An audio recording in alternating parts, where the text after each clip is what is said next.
are the times that the national government prepares big celebration comparable to the decades of the centennial's Filipino nationalism, nationhood, and the Philippine Revolutionary Movement from 1988 to 1998. That is why we, the people of Lapu-lapu City, are honored to host and play a major part of this once-in-a-lifetime celebration, the 2021 Kencentennial commemorations in the Philippines. Subukan nating isulong at ligawan ang magandang bukas.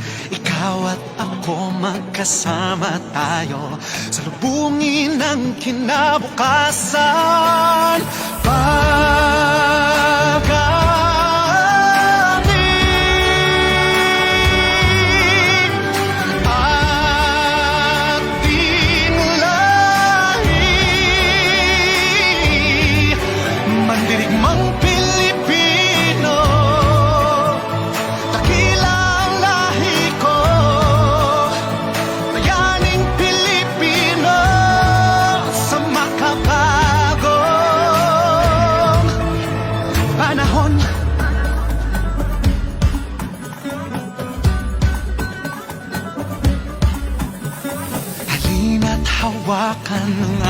This is an opportunity to look into the past and discover the extent of richness of our pre-Hispanic civilization.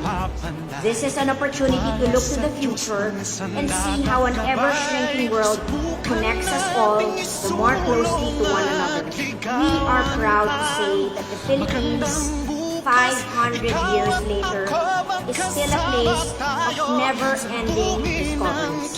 Daghang salamat sa inyo.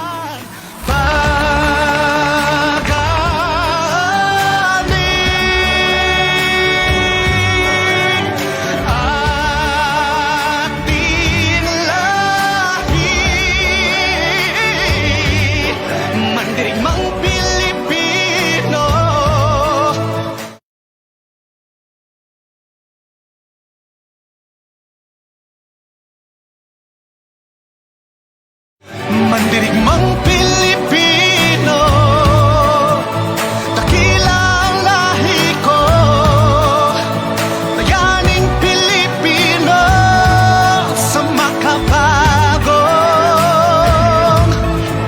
panahon.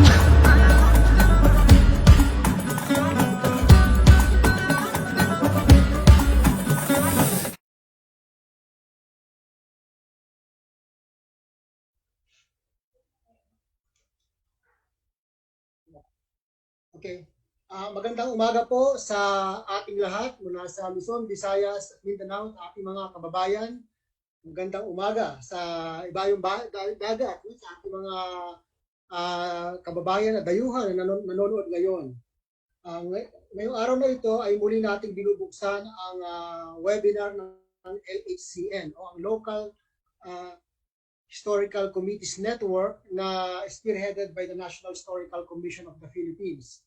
At ang programa po na ito ay nagsimula bilang inisyatibo ng Cavite Studies Center at De La Salle University, Dasmariñas, kasama ang National Historical Commission of the Philippines at ang iba't ibang mga samahan tulad ng National Commission for Culture and the Arts, Kapisanan ng mga Bahay-Saliksikan sa Bansa, Philippine Historical Association, Center for Talakeno Studies, Palawan Study Center, Bacoor Historical Society, at ang Cavite Historical Society.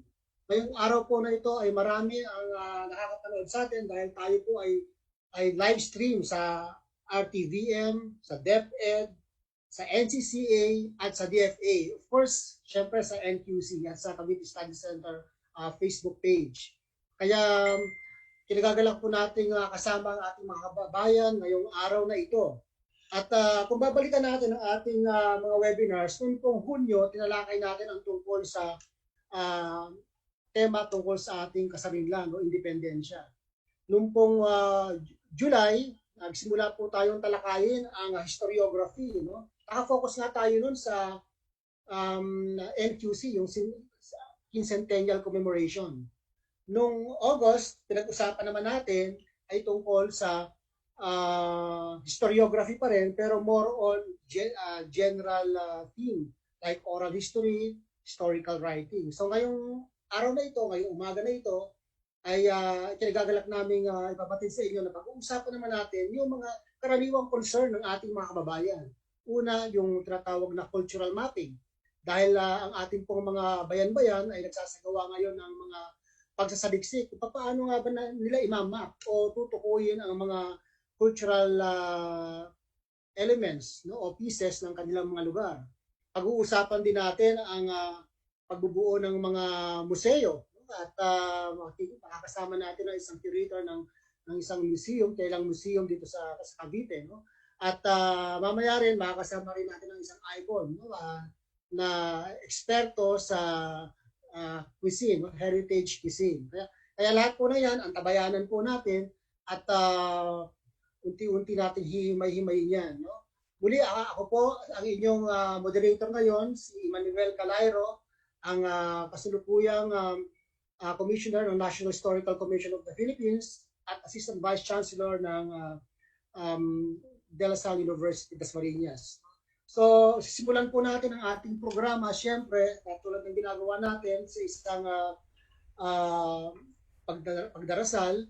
Ito po ay susundaan ng isang ang ating pambansang awit ng Pilipinas at ang Cavite Hymn, no? Dahil tayo ay nasa Cavite ngayon at ito ay sponsor siyempre ng province of Cavite. Kaya po nga siya yung mga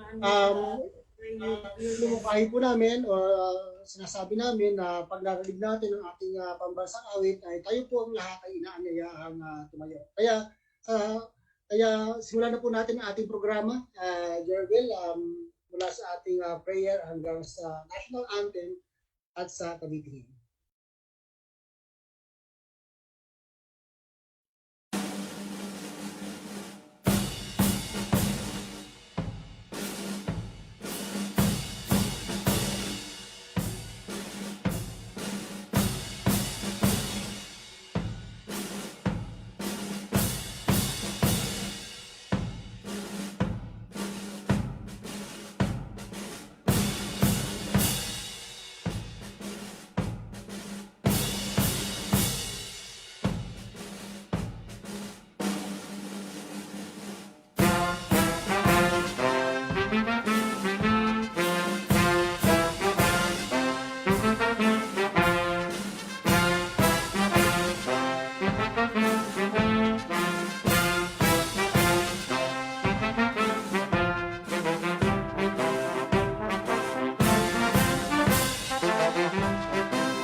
Let me be the change I want to see, to do with strength and wisdom all that needs to be done, and become the hope that I can be. Set me free from my fears and hesitation. Granting courage and humility.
Visayas at Mindanao. Ako ang inyong tagapagdaloy ngayong umagang ito, si Emmanuel Calairo.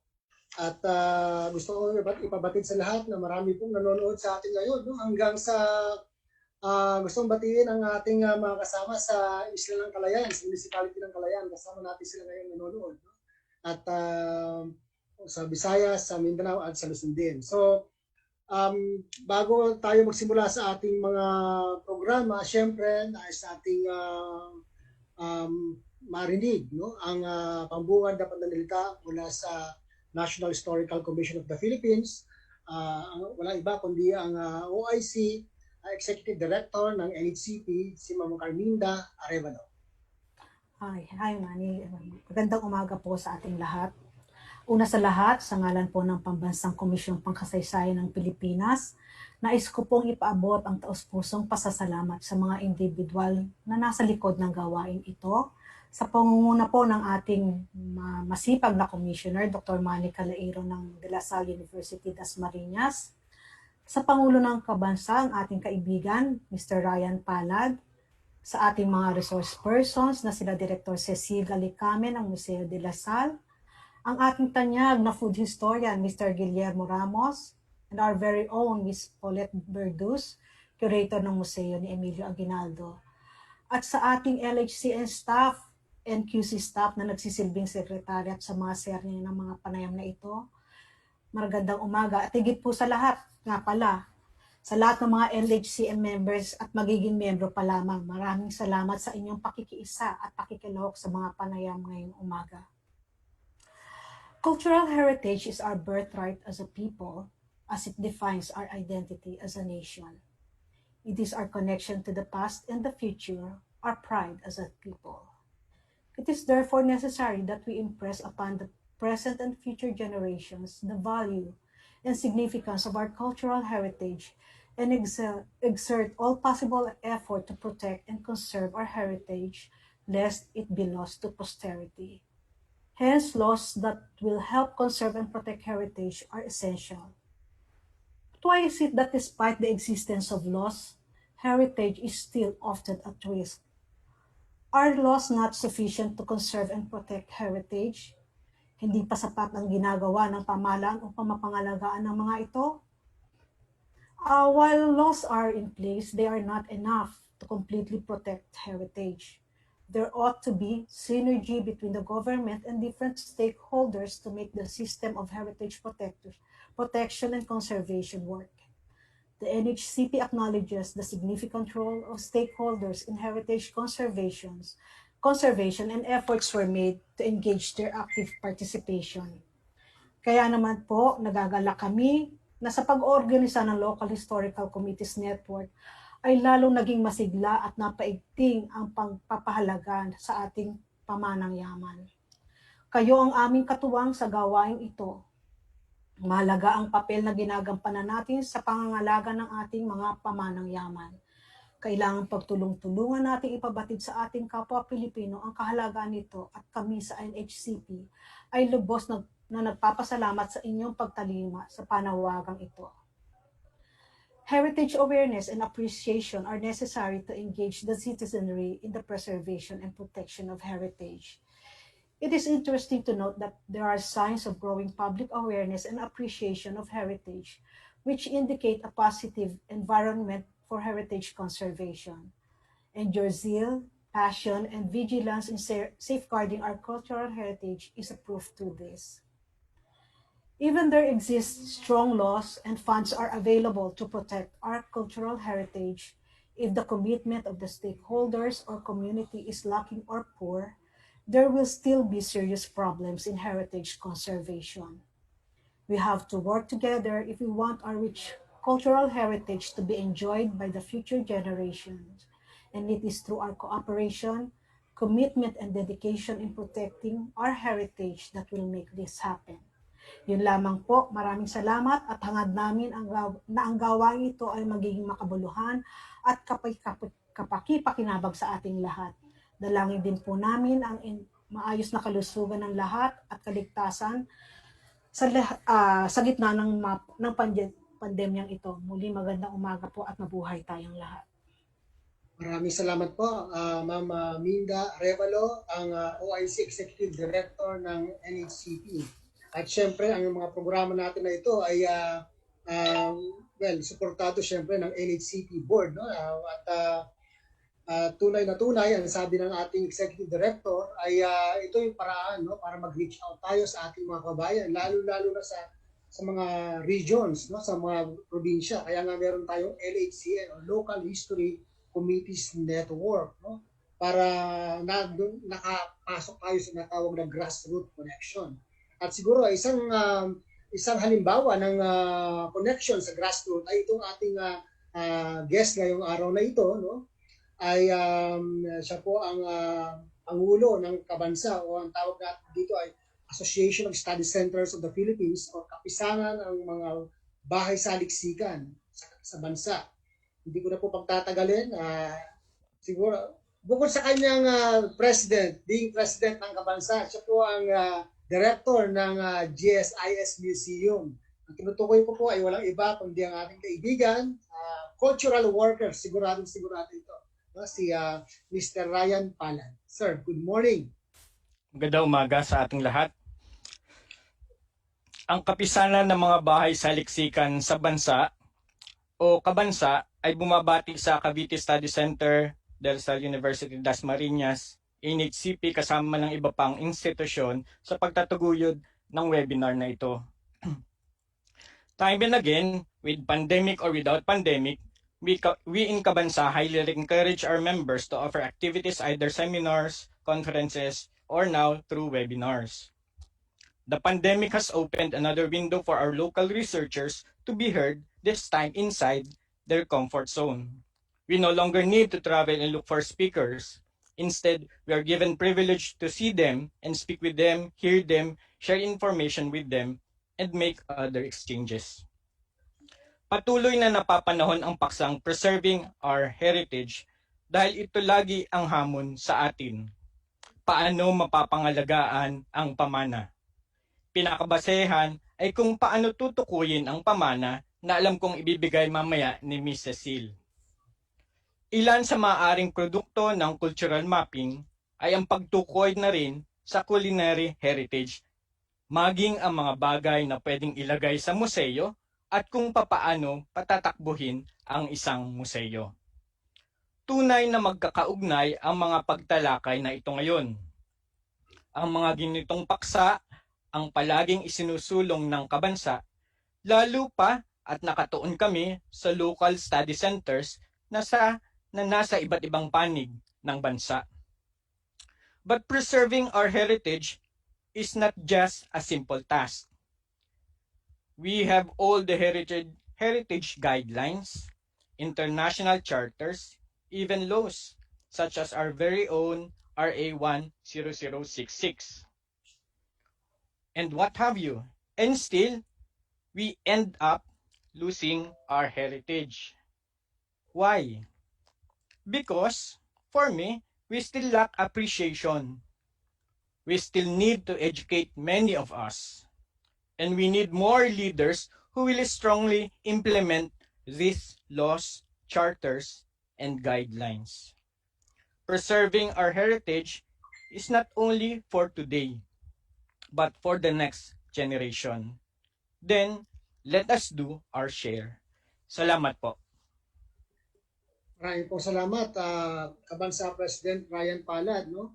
So totoo po yung mga nabanggit niya, no, na talagang kailangan natin ng connection sa ating local level, sa mga regions to province, and province to municipalities. Sana nga dumami pa ang mga local study centers, both public and private, para lalo tayo makatulong at makabuo ng tinatawag natin pambansang kasaysayan. So maraming pong salamat, Sir Ryan, mabuhay ka. At sa pagkakataon na ito, siguro simulan natin ang ating unang presentasyon. Ang tatalakayin po ng una nating speaker ay may kinalaman sa cultural mapping. Alam niyo po, ang cultural mapping sa panahon na ito ay napaka-relevant dahil sa ang daming mga bayan, lalawigan na nagtatransform from rural into industrial, modern, urbanized areas. So ano nangyayari? Nakakalimutan yung mga bagay-bagay, natatabunan, yung memory nawawala na dahil syempre dumadaan ang panahon. So importante yung yung tinatawag na cultural mapping. Kaya ang partner nating agency, ang NCCA, nagkaroon ng programa na mamaya siguro babanggitin ng ating speaker. Kaya hindi ko na po pagtatagalin. Ang ating speaker po ay ang director po ng Museo De La Salle, naging member ng Subcommission on Cultural Heritage ng National Commission for Culture and the Arts, no? Subcommission on Cultural Heritage. At very active sa museum organization, lalo-lalo sa Islam. At patuloy po na naiimbitahan sa iba't ibang mga diskusyon tungkol sa pamanang pangkasaysayan at tungkol sa museum. Ang binabanggit ko po ay walang iba kundi si Ms. Cecille Gelicame, ang director ng Museo De La Salle. Ma'am, good morning. Off po kayo. Audio. Yan. Okay. So, good morning po sa inyong lahat and maraming salamat sa pagkakataong ibinigay para makapag-share at makapagbahagi po ng ating kaalaman at programa tungkol sa cultural mapping. So, ididiretso ko na po siguro ang ating activity. Allow me to share po my screen.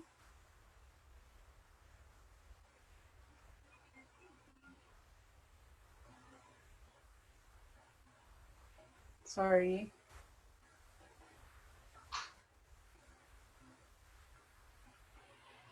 Ayan, so ngayong umaga po, ito po ang binigay sa aking task. Ang nagbigay po ng overview ng cultural mapping practices in the Philippines.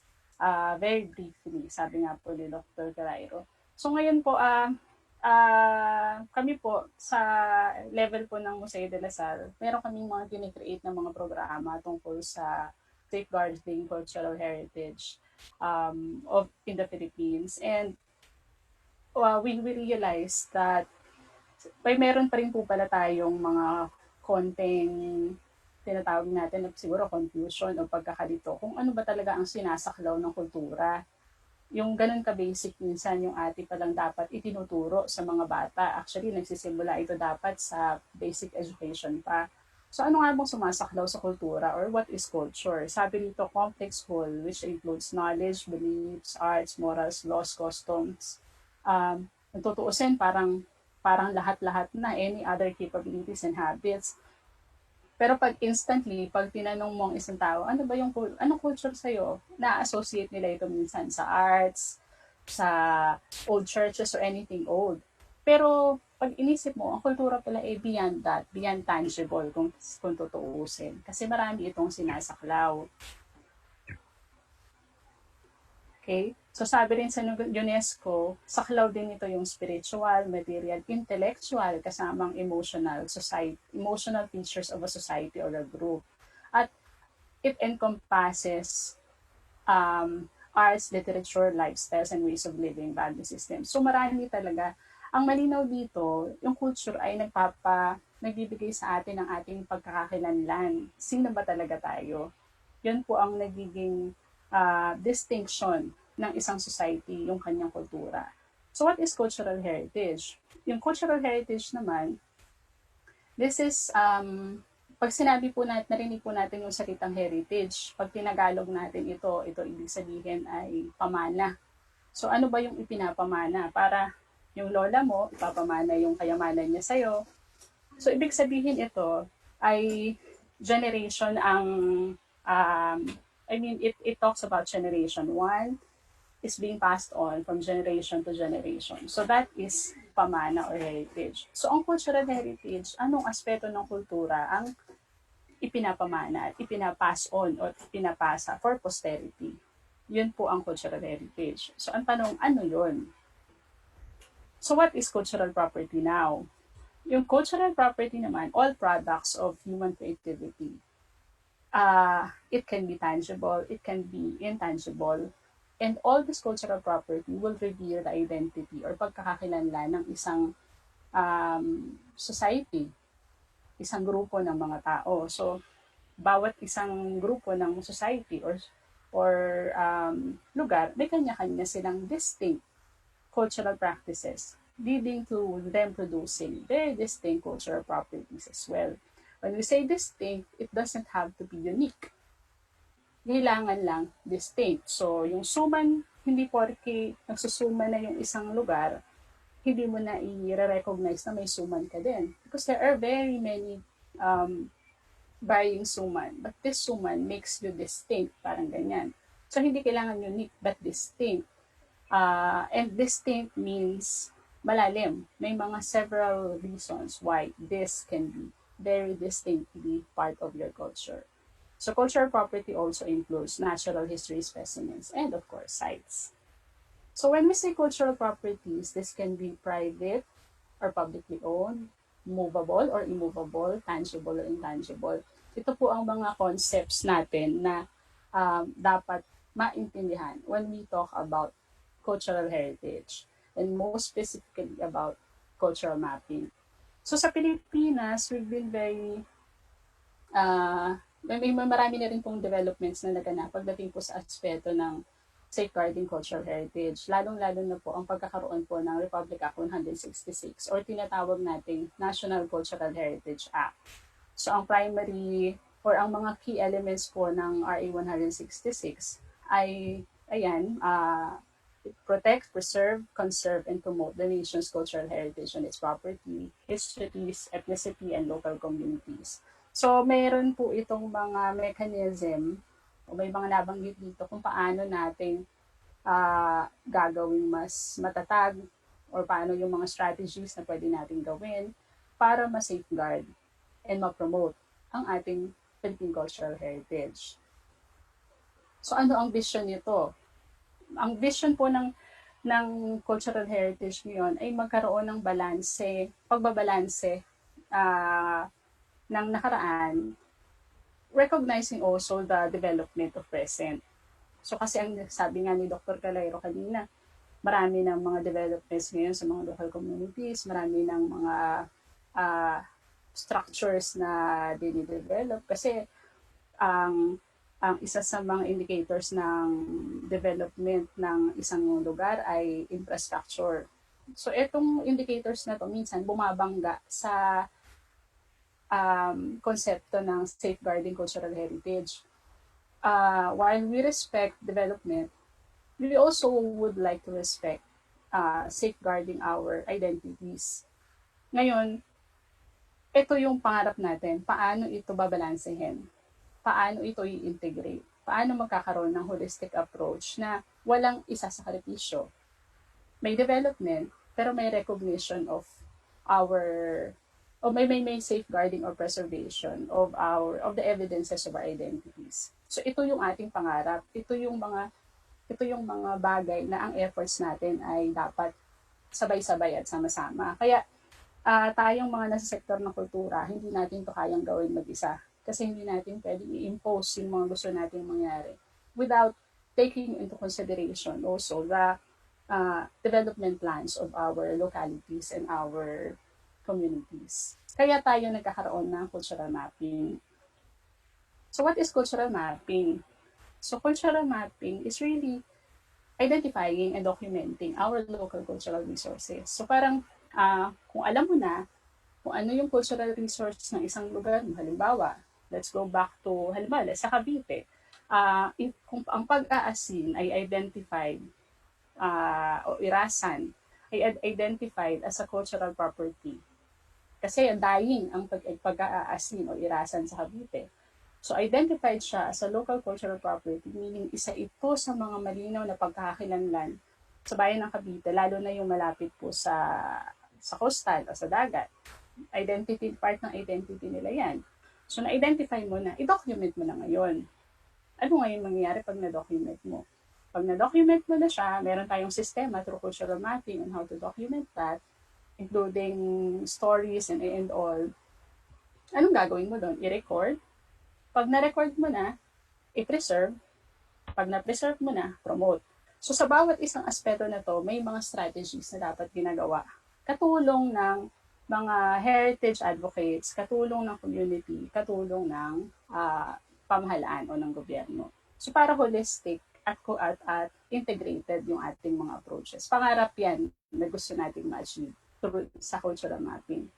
Sa level po ng national, ang cultural mapping po ay isa ring strategy na ginawa para po sa tinatawag nating PRECAP or Philippine Registry of Cultural Property.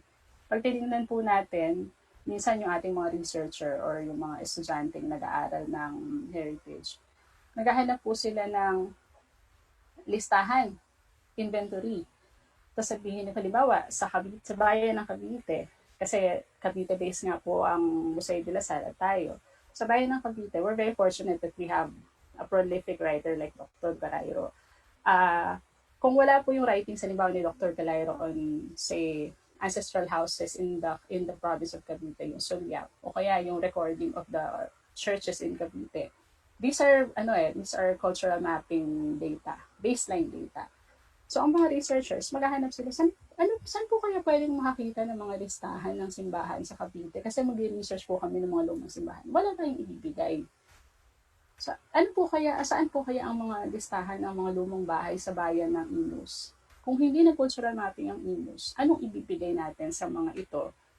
Halimbawang merong yung documentation for future use. Halimbawa, may gigibain or hindi nagkaroon ng heritage zoning, walang realization na may heavy concentration pala of heritage houses. For instance, in the Plaza of Imus. Walang realization na ganun kasi walang cultural mapping na naganap. Ang tendency, pwede mo yung i-phase out, palitan mo lahat ng bago. Kasi hindi nagkaroon ng appreciation dahil hindi ng cultural mapping. Ngayon, ang purpose ng PRECAP or Philippine Registry is i-develop ang inventory, ang listahan. So yung listahan na to cultural mapping, ito yung isinasubmit sa NCCA para ang buong Pilipinas ay magkaroon ng tinatawag natin na PRECAP or Philippine Registry of Cultural Property. So ang sistema niyan, community ang mag-identify, i-recognize or i-adapt ng LGU, ng local government unit, and then the LGU endorses it to the national or to the NCCA through the cultural mapping inventory or profile. And then, nandun na ngayon siya sa listahan or sa archive na NCCA as PRECAP. So, ganun po yung sistema niya. Okay. So, what do we map? We map, yun na nga sabi natin, heritage, that which comes or belongs to one by reason of birth. Kung ano yung ipinamana sa'yo ng lola mo, yan yung pamana, yan yung heritage. So what do we map as a cultural heritage? Meron kasi tayong tinatawag na parang family heritage, yan ganyan, community heritage. Kung iisipin mo, yung family heritage actually forms part of a community's heritage. So, if it's shared by the community, yung family heritage mo, halimbawa, yung family heritage ng Imus na nagluluto sila ng minudong Imus kapag kapiesta, yung isang pamilya ay kilala sa pagluluto ng masarap na minudong Imus kapag fiesta, it's not actually just a family heritage. It's a shared practice among the communities in Imus. So, it has to be mapped. So, ganun yung yung practice. Pag minap mo yan, kasi yung mga lola na nagluluto ng minudong Imus, the very traditional way, masarap talaga, kailangan ipasa nila yung paano ito ginagawa hanggang sa, from scratch to finish, ipasa nila ito sa mga bata para ito ma-preserve. Otherwise, pag nawala yung mga lola na yun, wala na rin yung masarap na minudong Imus.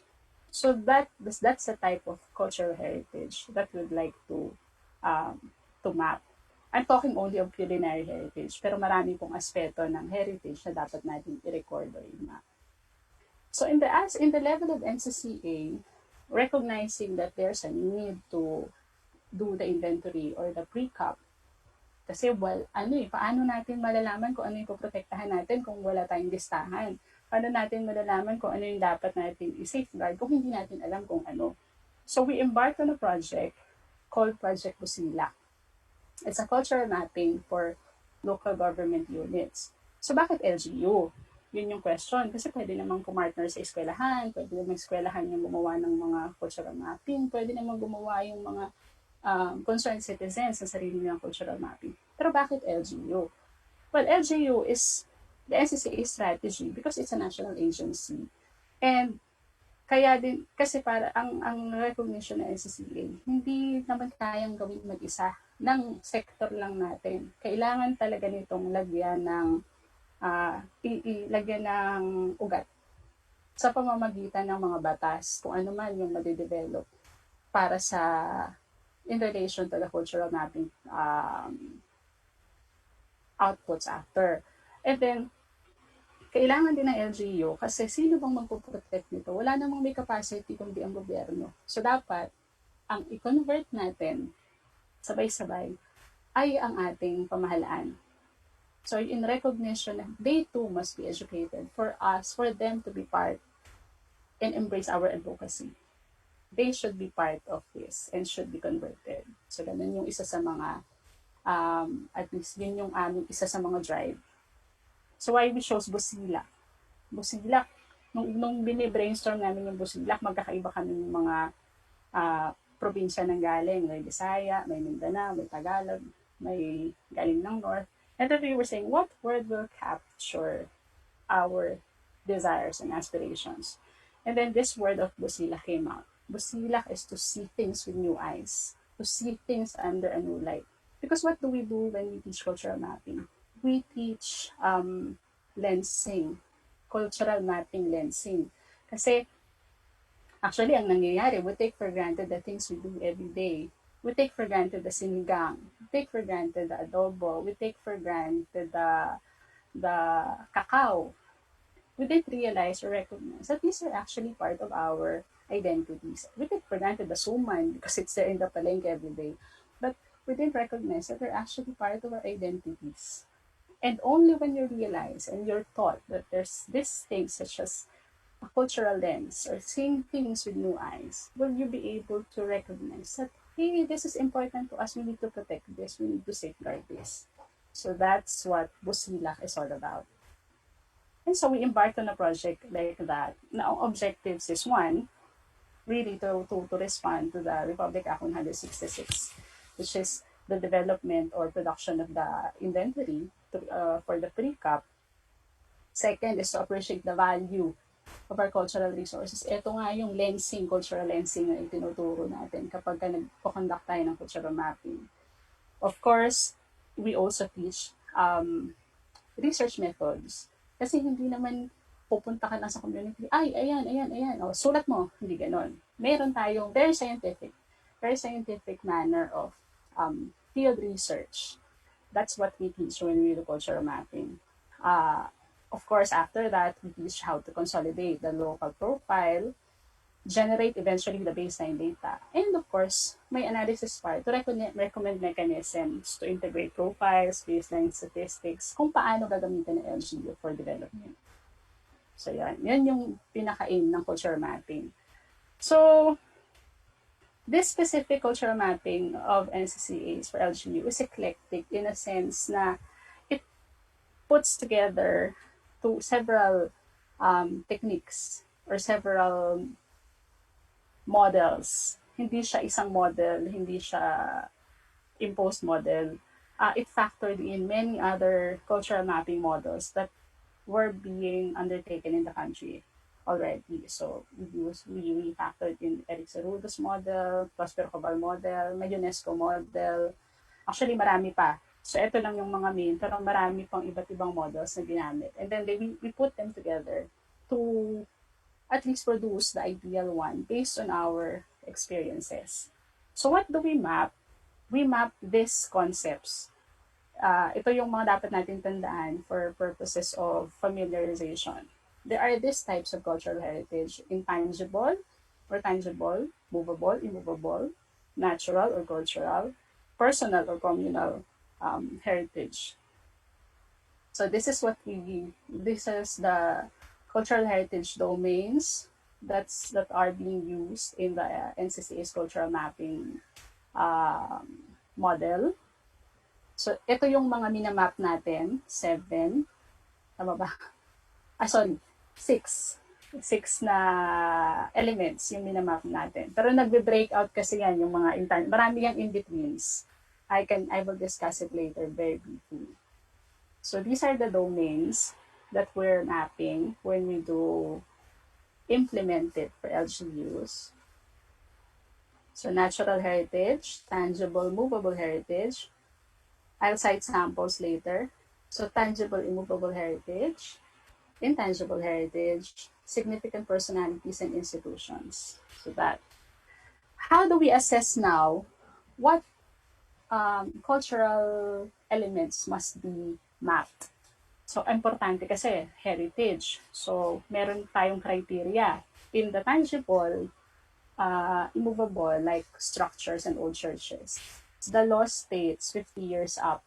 So, pagka 50 years pataas yung structure, that's automatically mapping worthy. Pag mga nasa 40 years, presumed pa siya. Presumed important cultural property. So, pag sinabi mong ganun, dun sa batas, dapat hindi na yun basta-basta ginagalaw o ginigiba. Kasi mayroong prescription sa batas of numbers. Ganyan. Pero paano mo ipiprescribe yung 50 pagdating sa ilang ibang aspeto ng heritage? Halimbawa, pagkain. Masasabi mo ba na 50 years old? I mean, can you really determine na 50 years old na yung practice ng pagsusuman? Parang ganyan. So may strategy naman po tayong ini-implement pagdating sa identifying significances. Usually, for intangible, mga at least 3 generations yung nagpa-practice para mapping worthy siya. Ganun. So, meaning mapping worthy, pwede mo siyang i-safeguard kasi matagal na pala yung practice na yon, marami na palang gumagawa, naging part pala yun ng tradition at paglaki ng mga tao sa isang lugar na yon. So, yun. So, when we assess significance, ito po yung mga ginagamit natin. Is it historically significant? Is it architecturally significant? Aesthetically significant? When we say aesthetics, it's not only the eyes. When we say aesthetic significance, we factor in various senses. You cannot just say, maganda ang suman. It has to be masarap. Parang ganon. So, we factor in texture, mga ganyan. So, is it spiritually significant? Is it social or political significant? Economic, scientific? Ito yung mga factor po na nag-i-indicate if cultural property is worthy of a mapping, is worthy to be mapped or to be safeguarded. So there, when we talk of natural heritage, ang tanong namin pag nagmamapping kami, is natural, cultural? Ang unang sagot parate, hindi. Ganon. Kasi parang na stereotype or na sa utak natin, na itanim na natural resources yan. Hindi naman yan masyadong cultural. Kasi yung cultural, napako natin dun sa old churches, sa old houses, sa arts, napako natin siya sa ganun. But not everybody realizes that natural heritage influences our cultural practices. So, halimbawa, kung ang mga Igorot na nakatira sa bundok or nakatira sa upland, sa north, halimbawa po, very specific, for instance, gawin natin, Baguio. Ang pagkain sa Baguio ay sayote, repolyo, mga ganyan, carrots. So, ang mga taga Baguio, magluluto ng chop suey. So, chop suey can be part of the Baguio people's culinary heritage. On the other hand, the people from Ilocos would have ampalaya, talong, kalabasa, kasi yun yung nag-grow dun sa land nila. So, instead of chop suey, they would have pakbet. So, in-influence yung natural heritage, yung ating identity as a people. And hindi natin yun immediately nare-recognize. Kaya, natural is actually cultural. And they're worthy to be mapped. So, what constitutes natural heritage? Ayan, mountains, volcanoes. So, lahat po yan ang nakikita nyo. Kasama po yan sa mga minamap natin when we do cultural mapping. For as long as the people or the community finds significance in them and affects their lives, and this heritage affected their lives, bata pa sila, bata pa ang lola nila, kung ganyan yung mga kwento, then it really should be recorded, mapped, and protected. Okay? Tangible heritage is mapped. So when we say tangible, can be movable or immovable. Dalawang klase siya. Sabi nga natin, ano yung immovable? Ito yung talagang nakatayo na, usually structure yan. Movable, ito yung little pieces. Pwede talaga siyang buhatin. Pero ang funny lang, when we do mapping now, may mga immovable na nagiging movable. Halimbawa, yung mga monuments. Halimbawa, may monumento ni Rizal, for instance. It's mapped as an immovable heritage. So pagka nag-extract na kami ng what should be mapped in terms of immovable, kasi meron tayong template na sinusundan dyan, tsaka checklist. So the community, meron ba kayong mga estatwa? Meron ba kayong mga monumento? And then the people, ma'am, immovable po ba yun? Lumipat po yung monumento ni Rizal, dati po nasa plaza, nalipat na po sa eskwelahan. So yan yung mga issues na na-encounter namin. But monuments are supposed to be immovable. So how did we deal with that? Meron na po kaming mga ilan na when we assessed it, ibinalik ng community dun sa original location na mga monuments. May mga ganun naman pong mga developments after. So those are being mapped. Okay? So what constitutes movable heritage? So ayan po. Madalas ito ay nasa collection, personal collection, or museums, some in archives, some in churches. So madalas po yan yung movable heritage. Doon nyo siya makikita. Okay? Tangible, immovable. So, ito yung kasama old churches, old houses. We're very, very particular po of using the word church. Kasi nga hindi naman po church ang tawag ng ibang mga sekta or ibang mga religion sa kanilang structure. So, sa form po natin na ginagamit, meron tayong very technical term. Marketplaces are also being mapped. Ultimo po yung gawaan ng yelo. Kasi may, apparently maraming ang ice plant. Marami rin po palang mga American period ice plants na nag-exist pa until now. Some are still operational up to now. Even ice cream factories, mga sorbetes, meron pa rin pong nag-exist up to now. We documented some in Pasay. So, yan po yung mga ilan. Intangible heritage is interesting. Sabi nila, pag sinabi bang intangible, ibig sabihin hindi nahahawakan.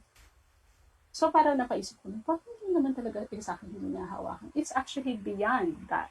So parang higit pa sa nahahawakan yung intangible heritage. Kasi to actually malalim at ang daming iba't ibang klase intangible heritage. So it covers customs, it covers languages, it covers beliefs, it covers it covers stories, lahat po yan part na intangible heritage, and they too must be protected and promoted. So ano yung domains or ano-anong sakop ng intangible heritage? Oral traditions. So sa Cavite, yung practice ng nakain ka na ba, yung prefix na yon, that should be documented. Expressions yung alae, kasama yan sa mga dine-document or minamap.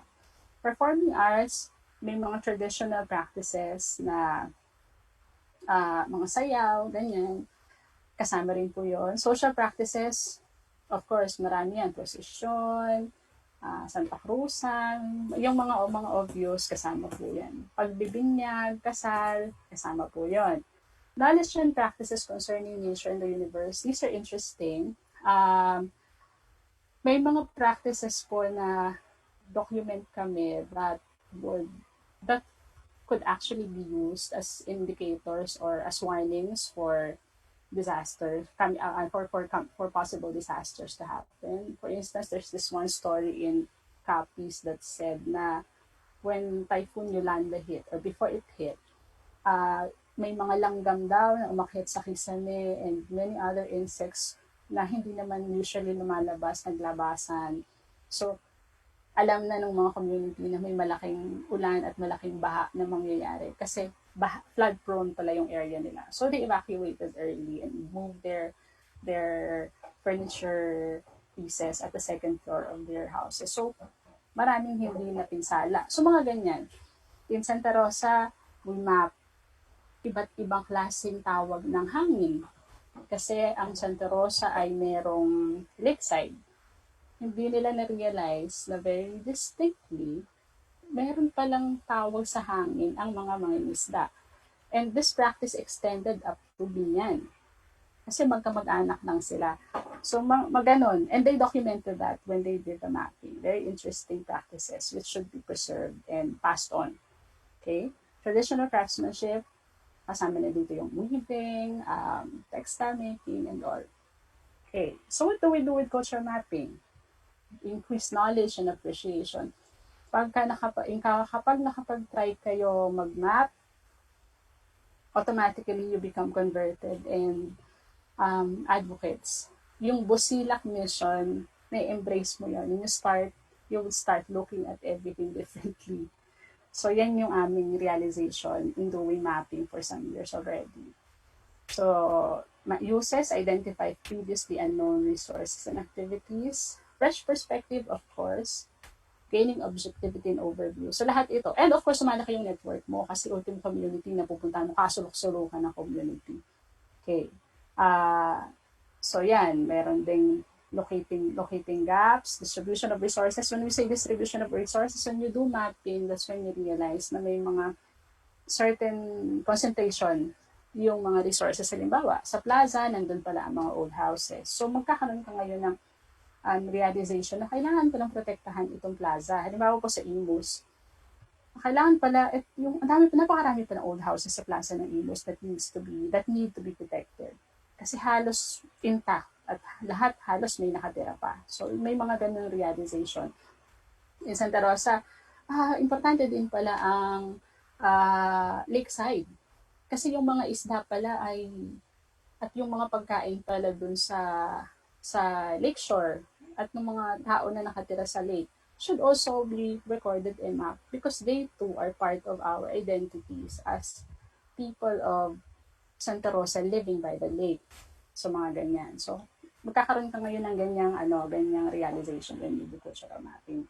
You also can evaluate projects na parang, kailangan i-safeguard ito. Like in Banyan, they all of a sudden realize the importance of maintaining the coastal.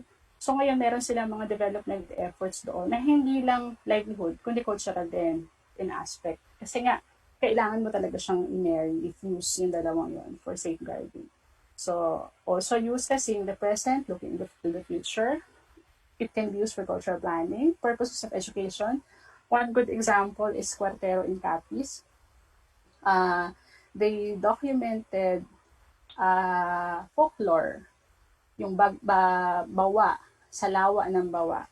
So, yung folklore na yun, now, they're teaching it to grade schoolers for localization. So, hindi na sila gumagamit ng kung ano-anong mga folklore na hindi makarelate ang mga bata. They converted it into, they use it now for education. Tapos, nagawa pa sila ng mascot for that. Very interesting. So, yun yung tinuturo nila ngayon sa localization. Of course, tourism planning and heritage conservation. That. So, home maps. This is what's interesting with the NCCA cultural mapping model. Hindi siya imposed ng government. Instead, the cultural mapping resources are being identified by the community. Grassroots siya. So, it factors in several other groups. And then, meron po siyang brainstorming, may FGD siyang nangyayari. Kasi ang pinaka-key dyan, it has to be shared. So kung itong grupo ng magsasaka, may sarili silang practices that they value, may sarili silang heritage that they value, and they're part of a big community of that locality, then they must be mapped. The heritage of the people from the plaza or the pueblo is also different, but should also be mapped. So may mga ganyang aspeto. Ang importante, yung community as a whole recognized their own cultural heritage that made them distinct as a people. And then, it meets halfway, top-down. So, community and then the LGU, they meet in the middle to develop integrated plans for heritage conservation. Kaya po importante na yung entry level po ng cultural mapping sa community ay through the LGU. Kasi sila yung nagbibigay dito ng power to conserve or sustain development plans. The LGU can make it happen. So yung conversion talaga dapat na sa kanila. Okay? So this one is the one we're using for our cultural mapping model. Holistic conservation approach. Top-down is the LGU, bottom-up is the community identifying what is significant to the community. And then in the middle, that's where they develop the holistic conservation approach. Okay, so this is the cultural mapping program of NCCA in a very quick overview. And this is the steps po if an LGU wants to engage NCCA for cultural mapping activity. So meron yung 7 steps. The first thing that you have to do is to write, and then NCCA will write letter of intent, and then NCCA will get in touch with you for scoping. So during the scoping, they will tell you, ito yung mga kailangan prepared, ito yung goal setting, and then assessment. And then the training, social preparation, and then data gathering or the field work. So this is where the facilitators will be going to the communities to workshop with them on cultural mapping field work and then writing. And then after which, ito yung very distinct, may validation. So kung ano yung nag-gather ng cultural mappers, ibinabalik sa community for the community to validate. Amin ba yan? Ito po yung nag-gather namin. So the community has to say, ay, oo, tama yan, kaso kulang. So dagdagan natin. Ay, tama yan, pero ba't sobra-sobra yung sinabi? Hindi naman yung ganyan yung ginagawa ng ibang matatanda. So ito yung validation part. Ibinabalik sa community kung ano yung nag-gather para tama. So after may analysis on the final profile, ano pwedeng gawin ng LGU or ng community after for development. So that's the utilization na. And then they submit a profile like this to NCCA. Ito na yung inventory or the pre-cap. For the pre-cap. So when we started cultural mapping in 2015, we piloted it at Capi. So we had 16 municipalities in 1 city. So dito namin siya unang ginawa. Natapos siya in 2017. So all municipalities were mapped, or most, may mga natira, pero natapos na rin sila eventually. I just documented this part. Nagkaroon ng mga museums after the mapping. Kasi dito nila nilagay yung kanilang mga output, display. So, Ibisan, Pontevedra, nagkaroon ng, yan, dyan nila display mga output nila. Kaya, inano talaga nila, they made sure that they would have a museum to display the outputs of the mapping. And then there will be 3 more to come. And ito yung isang pinakamagandang nangyari. Nagkaroon sila talaga ng cultural village. So, para siyang immersion. So, it's a tourism entity. So, the tourists can come, immerse themselves in this community, in the cultural village. At ang laman nito, lahat ng na-map nila. Tangible to intangible. And then eventually, the production of the cultural mapping toolkit, which NCCA now has. So for those who would like to request for copies, you may write NCCA. Okay. So this is what we learned. We take for granted the things we see every day, not realizing that they're actually part of our own identity. They're part of our being distinctly Filipinos. But only when we start looking at things with our hearts, kaya Project Buslak, do we really realize that this is something unique to me. I should embrace it and love it, and therefore I want it preserved and passed on to my children and to my grandchildren. Sabi nga ni Little Prince, what is essential is really invisible to the naked eye. So with that, magandang umaga po sa inyong lahat. Thank you. Maraming salamat, Ms. Cecille. No? At, Thank you. overview pero comprehensive yung binanggit mo. At Thank you, sir. kanina, nabanggit mo kanina na marami na ako nasulat na libro. Pero nung binanggit mo na yung natural, movable, tangible, Kulang pa pala. naliliit ako. Naliliit. Kasi ako pala isang bahagi lamang ng mas malaking Totoo, marami. kultura ng mga komunidad. No? At ang pinag-uusapan natin, Cavite lang, yung buong Pilipinas.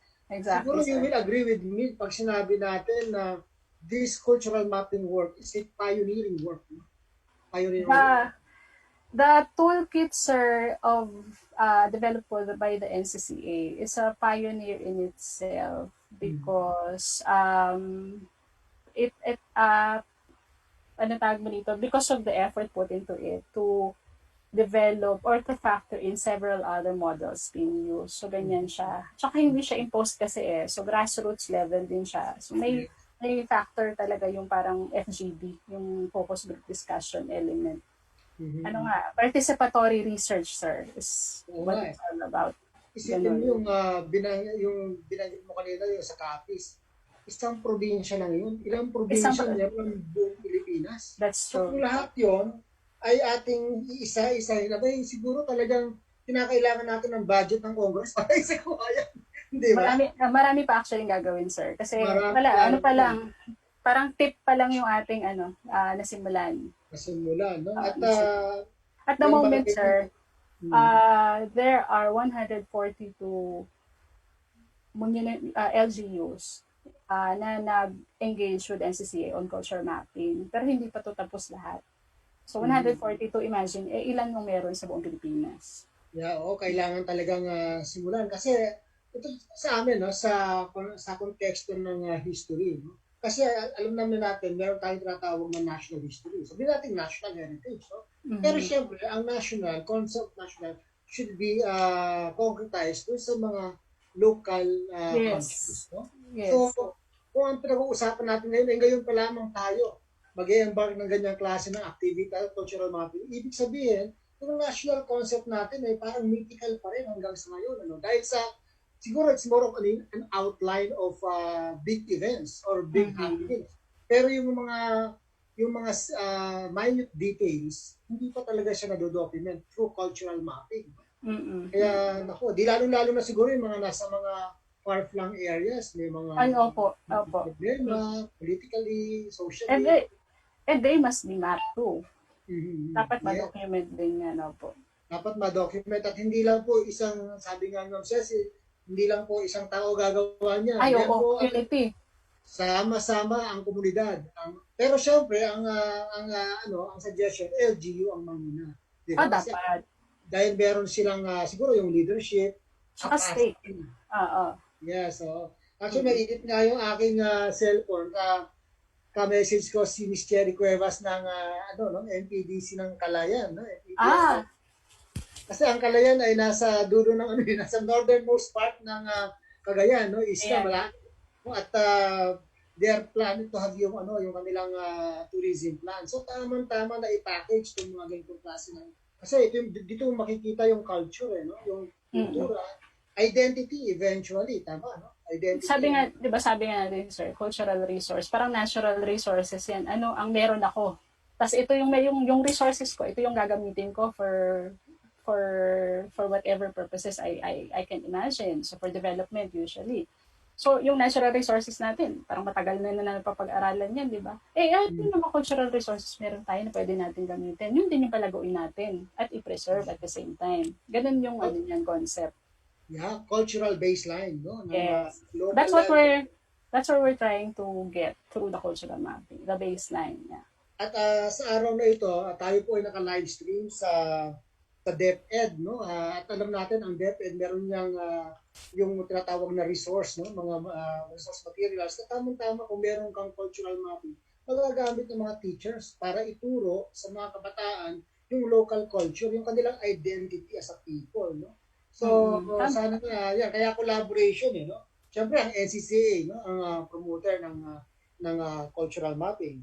Ang DFA, naka-live stream din tayo. Siyempre, pag napupunta nga ako sa ibang bansa, halimbawa sa Amerika, meron niyang may mga grupo ng mga Pilipino na ang kultura, kita-kita mo na they always promote yung mga Philippine culture, Philippine dances, no? Pero yun nga, pag dinala mo sa Pilipinas, makikita mo talaga yung konteksto na dahil nga tayo ay meron tinatawag na diversity of Yeah. culture, no? Kaya naku, marami pang pwede pang usapan siguro hindi ko po ubusan ng trabaho sa panahon na ito, no? At Miss Cecille, balikan ka pa namin mamaya, wag kang aalis dahil meron pa tayong Thank you, sir. speakers. Sa Sure, mga sure. Sige po. kabayan, sa mga Thank bagong you. thank you po. Sa mga bagong pasok lamang sa ating Zoom, ang ating pong programa ay courtesy ng NHCP, ng Cavite Studies Center, De La Salle University, Dasmariñas, at ng mga sumusunod na samahan. Of course, ang NCCA, no? ang Kabansa, ang Philippine Historical Association, ang Center for Tarlakenyo Studies, ang Palawan Study Center, ang Bacoor Historical Society at ang Cavite Historical Society. Gusto ko lang banggitin na maraming nanonood sa atin sa Facebook, no? Pero sa loob ng Zoom nakapasok ang ilang miyembro ng Cavite Historical Society, ilang grad school ang De La Salle Dasmariñas Social Sciences course, no? MA Social Sciences. At of course, mga members ng Cavite Historical Society. So, tuloy-tuloy po tayo mula sa very general, no, mapping the Philippine culture. Dadako ngayon tayo dun sa medyo particular na binanggit kanina ni Moses. Ito yung cuisine, yung delicacies. At meron din po tayong heritage niya. Well, ngayon, narito po ako sa Cavite, mga pinagmamalaki dito yung heritage ng Chabacano. Kaya meron tinatawag na Chabacano delicacy. Siguro, mas mapapalabang ito ng ating kapagsalita, no? Isang kilala o batigang cuisine, no? Culinary historian. Marami nang nasulat na libro. Siya ang Chief Creative Officer ng IRDS. At pag binanggit ang culinary heritage, hindi karaniwang nababanggit ang pangalan nito. So, hindi ko na po pagtatagalin. Nais ko ipakilala ang ating susunod na tagapagsalita, si Mr. Guillermo Ramos Jr. Sir Ige, good morning po. Good morning, magandang umaga sa inyong lahat. Nandito tayo ngayon sa sa aking tore ng Babel. So, kayo, sir? Dito sa Pasay, sa aming dwelling unit. Dito ako inabutan ng pandemic. So nakikita ko yung Manila Bay at Cavite City mula sa aking bintana. Kita mo So, yung white sand? Ano, sir? White sand sa Manila Bay.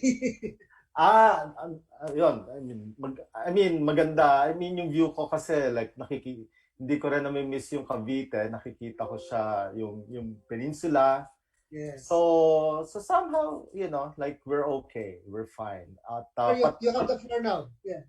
Okay. So maraming salamat. Ang pag-uusapan ang i-discuss ko ngayong araw na to, no, ay what is Filipino Heirloom Cuisine. Siyempre, tulad ng sinabi kanina ni Ma'am Cecille, na isa sa mga creative collaborators din natin dito sa La Salle. Mahalaga kasing siyasatin kung ano talaga ang Filipino heirloom cuisine, no? So when we talk about heirloom cuisine, we always think about our mother's adobo, our tita's pansit, yung lumpia ng lola natin, yung mga kakanina niluluto ni Aling Lolit. But there's more to adobo, pansit, lumpia, and kakanin when we talk about heirloom cuisine, no? So heirloom cuisine can be ancient, at the same time contemporary. Then it can be historical, and it can be modern, and it's always relevant. Yun ang pinakamahalaga, no? Culturally relevant siya. So, ang sinusunod na philosophical frameworks na ginamit ko sa pagre-research ng ating heirloom cuisine ay yung philosophical framework ng slow food. yung slow food ay isang global movement founded by Carlo Petrini na sa Italy, no? In fact, every 2 years merong ginagawang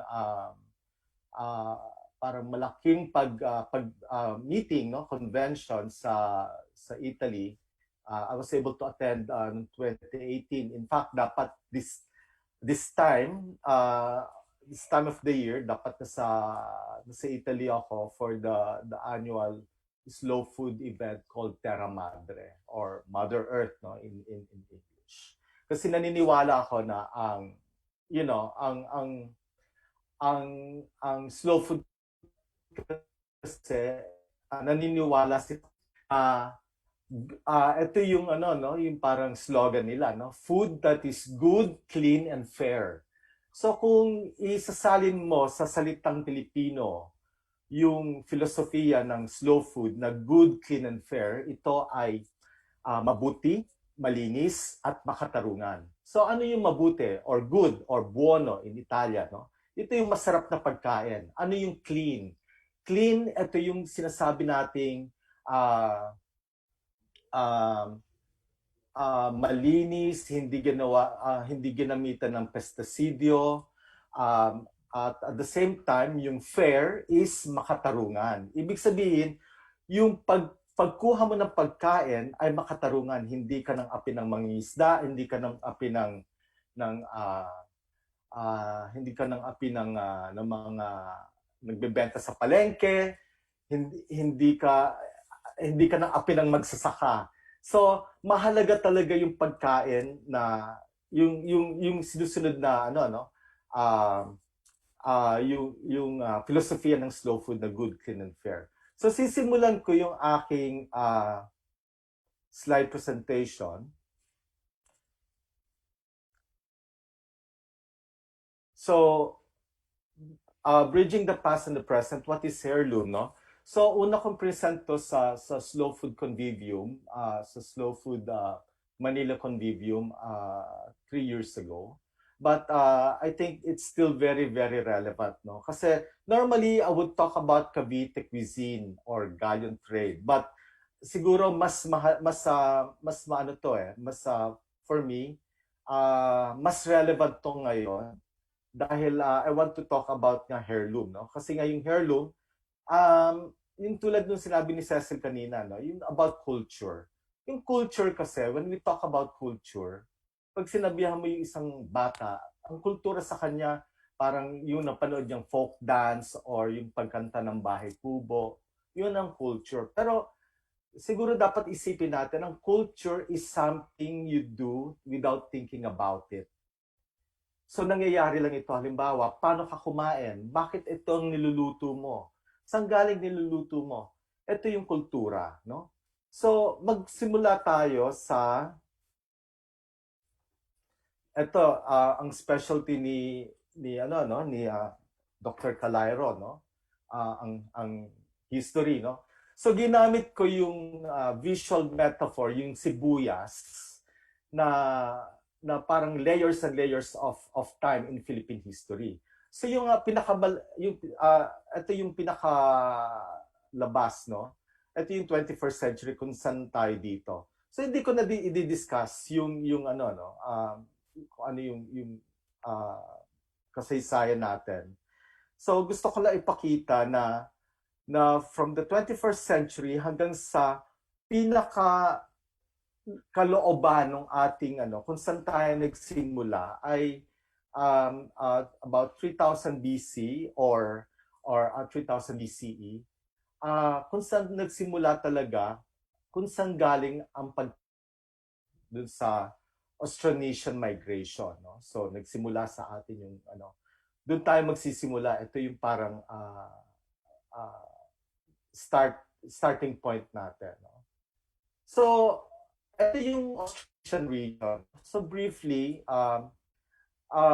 yung pangalang Austronesia comes from the Latin Australis or southern plus Greek Nessos island. However, in contemporary terminology, yung Austronesia pertains to the region where Austronesian languages are spoken, no? So ito yung pinaka area nung Austronesia, no? Like it stretches from Madagascar sa Indian Ocean hanggang Easter Island, no, na malapit sa South America, and then it covers the whole Pacific Ocean, no. So Micronesia, Polynesia, Melanesia, Indonesia, New Zealand, yan. So ito yung affected ng Micronesian ng Austronesian kung saan tayo nagmula. So kung ang mother tongue natin, no, ay ang Austronesian, doon din kasi galing ang mga salitang Tagalog, ang Bisaya, no, a lot of Malay language, no. We also share a mother tongue, kung ano yung panlasa natin, no. Tulad nung shared common taste for coconut, for yam, souring agents, fermented food tulad ng bagoong, yung pagpapapreserba ng pagkain, at pagkain ng baboy. So ito lang yung so hindi ko na i-discuss ito yung Austronesian farming migration naman, no. So nagmula sa Taiwan. Actually, I can share this slide with you. Kung sino gusto mag-request, I can just give me your email later, or I can make it accessible sa aking Dropbox. Going back, no, so Austronesia in historical terms refers to the homeland of the peoples who speak Austronesian languages, including yung tulad ng sabi ko, no, Indonesian, Malay, Filipino, Maori, Malagasy, Hawaiian, etc. No? So Austronesian languages and around 1,000 other languages. So basically, ito yung homeland taught by linguists to help in prehistoric, no, Taiwan, or pre-colonial. Ito yung mga pangyayari nung no. So, okay. So, ngayon, gusto kong ibalik natin dun kung saan tayo nagmula, no? So, ito yung Austronesian proto-cuisine. Proto-cuisine this is basically a construct, no, as not to confuse with the term paleo diet, no, which is a diet or fad or a lifestyle invented in the West and gaining much popularity in Asia, no. So tung pag-aaral na ito, no, kasi bihira pa yung mga nag-aaral ng marami akong kakilala mga anthropologists na talagang pinag-aaralan yung Austronesian studies, no, sa anthropology. But yung pag-aaral na ginagawa ko, kasi nga this particular study is based on comparative gastronomy, kung saan ninonote ko yung similarity tsaka yung mga dissimilarity between the cuisines of the different countries and culture in the region. So I also read and applied various disciplines like linguistic, ethnobotany, anthropology, archaeology, geography, tsaka yung demographic movement, no, para dun sa reconstruction ng prehistoric diet natin, no, ng mga Pilipino. Kung ano yung pinagbulan natin, saan tayo nanggaling, no? So, wag tayo masyadong matakot. Okay, so proto-cuisine, no? It's a combination of proto, meaning form, original form, primitive first, anterior, and relating to precursor. So, ito yung origin from Greek, protos first, no? In cuisine, noun, a style of method of cooking, characteristic of a particular country or region. So, food in a certain way. So, ito yung proto-cuisine na ating hinahanap. So, nung nagre-research ako ng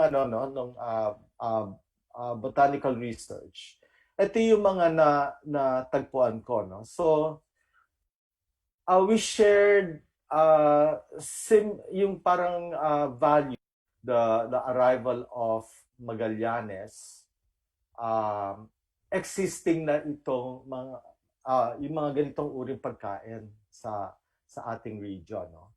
Ito yung breadfruit, yung rimas, papaya, and then yung mga hardy vegetables, no, like saluyot.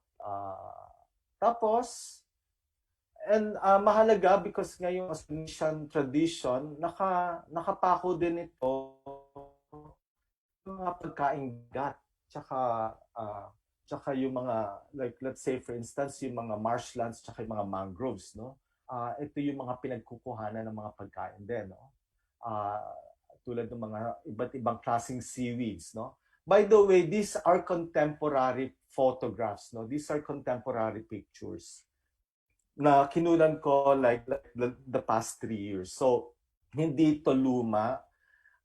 Itong mga tradisyon na to, o going back to yung mga ito mga kuha ito sa palengke, meaning it's contemporary, it's still being used, it's still being eaten, and certain foods are still being done.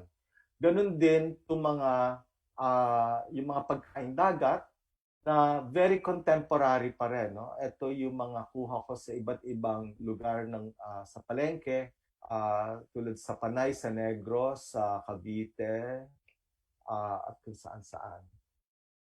So ito yung mga pagkaing kinagisnan natin, no? Tapos, nandun din yung Austronesian method of preserving, cooking, and serving food. So yung mga bagay na ginagawa natin na contemporary ngayon, actually galing yan sa Austronesian tradition, tulad nung foraging. Ito yung isang uri ng foraging. Ito yung mga these are subsistence fishermen, no? So iniisip natin, ay kawawa naman sila, namumulot na sila ng pagkain. Actually, hindi natin sila dapat kaawaan kasi ito yung isang bagay na ito yung nagfo-forage sila ng seafood, ng local crustaceans, no? Na kung kakainin mo to sa isang restaurant, isang Michelin star restaurant sa Denmark, aabutin ka ng siguro ng 3,000 pesos per plate. Pero ito, it's widely available pa rin because parang bit-bit pa rin nila yung tradisyon, yung pagpapahalaga sa kanilang pagkain. In fact, mas sustainable nga itong klaseng ganitong foraging kasi nga hindi siya parang like walang overfishing, walang overfarming, or walang overharvesting, no? It's sustainable kung ano lang yung pwede nilang makuha at makain for the day lang, no? And then another way of yung food forms natin is drying fish, no? So even before the arrival of Magallanes in 1521, meron na tayong fish drying tradition. Kaya nung panahon ni Legazpi tsaka ni Urdaneta, nung na-discover na yung Tornoviaje, isa sa mga malaking ambag ng Cavite sa galleon trade ay ang pagpapadala ng tuyo sa Tornoviaje, no? Kaya kitang-kita mo rin sa Cavite, nandun lahat yung irasa, no? Ang tinatawag nilang royal salt beds. Tapos of course, like ang tawag nga doon sa asin sal de sangle, kasi ngayon technology na ginamit nila that time, no, is already like highly evolved kasi yung Austronesian tradition of making salt is medyo primitive pa, no? Yung mga asin na niluluto sa palayok or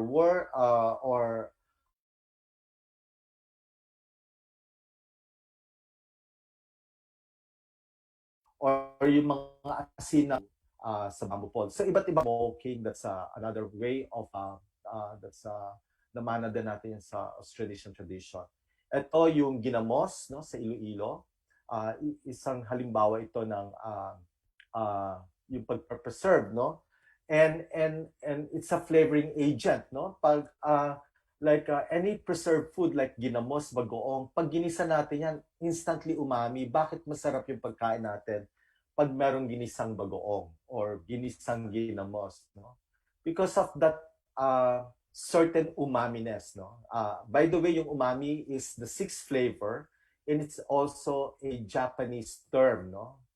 Sixth flavor, one of the 6 flavors like kasi yung unang flavors sour, salty, bitter, sweet, ano pa ba?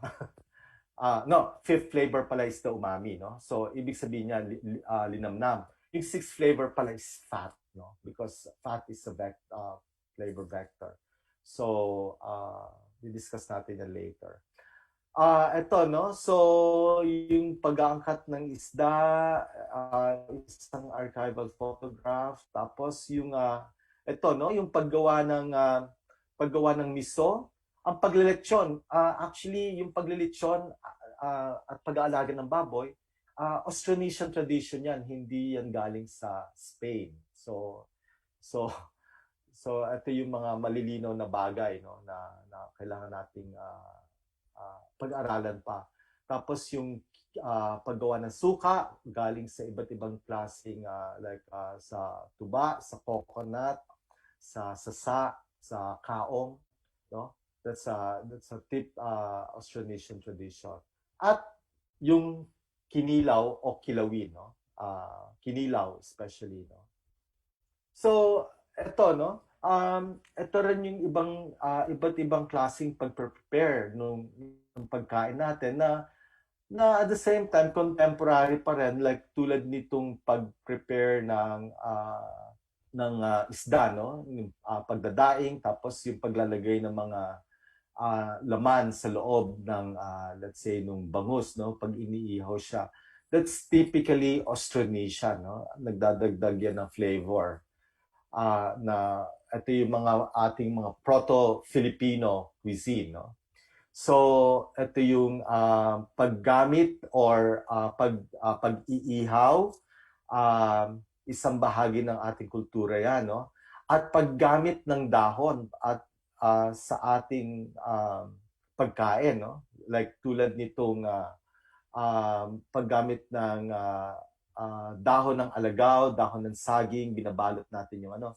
At paglalagay ng prutas sa ating pagkain, tulad nung may mga ito contemporary na to, no? Ito yung kinilaw na parang dilis na anchovy na may kamatis at makopa. So nung araw pa nung araw pa pala nila ginagamit yan, no? Nung na-discover ko, no? Ito yung isang halimbawa ng dahon ng alumpira, no? Souring agent pala siya. Tapos yung mga pagkain natin noon, napakasimple, kung parang pina-steam lang siya or pinasubuhan or pinausukan, na mayroong souring agent tulad ng kamatis, tulad nung let's say ng manggang hilaw. Ito yung mga tradisyon na talagang buhay na buhay pa rin kung titingnan mo on a deeper level, no? Kaya lang, okay. So, ito yung mga tradisyon natin, like of course like yung rice, no, yung dumating to much later because ang source of starch or carbohydrates nung araw ay ang gabi, ang taro, and then rice came much later with the Chinese and from India, and then via China, and then and then when the Chinese came here, they introduced rice, no? So ito yung mga different traditions na ating ginagawa pa rin hanggang ngayon, no? So ito yung mga sausawan, like ang Pilipino, ang hapagkainan ng Pilipino ay hindi nabubuhay kung walang sausawan. So ito yung Filipino proto-cuisine, no? So these are the food that our ancestral ate before the colonizers came. So it's based on the Austronesian culture and diet model. So very contemporary pa rin, no? Kasi nga, no, kung kumain tayo, it's not just by yung going back to the no, I'll just go back to the first one of the first slides, no. Ito yung no, kasi tayo kung kumain tayo, hindi tayo kumakain ng parang puro 21st century lang. We cut across this onion, no? So from kung titingnan mo yung hapagkainan natin, merong Austronesian, merong Islamic animist tradition, merong Spanish, may American period, at merong 21st century. So ganun tayo kumain, no? Yung style ng pagkain natin. Ngayon, ito yung sinasabi kong why is it contemporary. Ito yung aking bayang sinilangan. Ito yung Cavite City. It's a Siyang Peninsula. For the longest time, tung mangrove na to, it's been existing since time immemorial, since bata pa ako. And before this subdivision came about and all these informal settlers na nandito sa kaliwa, lahat yan ay irasan, tsaka mangrove forest. Ito yung Cavite City, ito yung Manila Bay, and you can actually see the Manila Bay skyline. But ang pinakamahalagang bahagi sa akin when I was like growing up in Cavite ay itong mangrove forest, which covers, ito yung konti lang nakakapunta dito. No?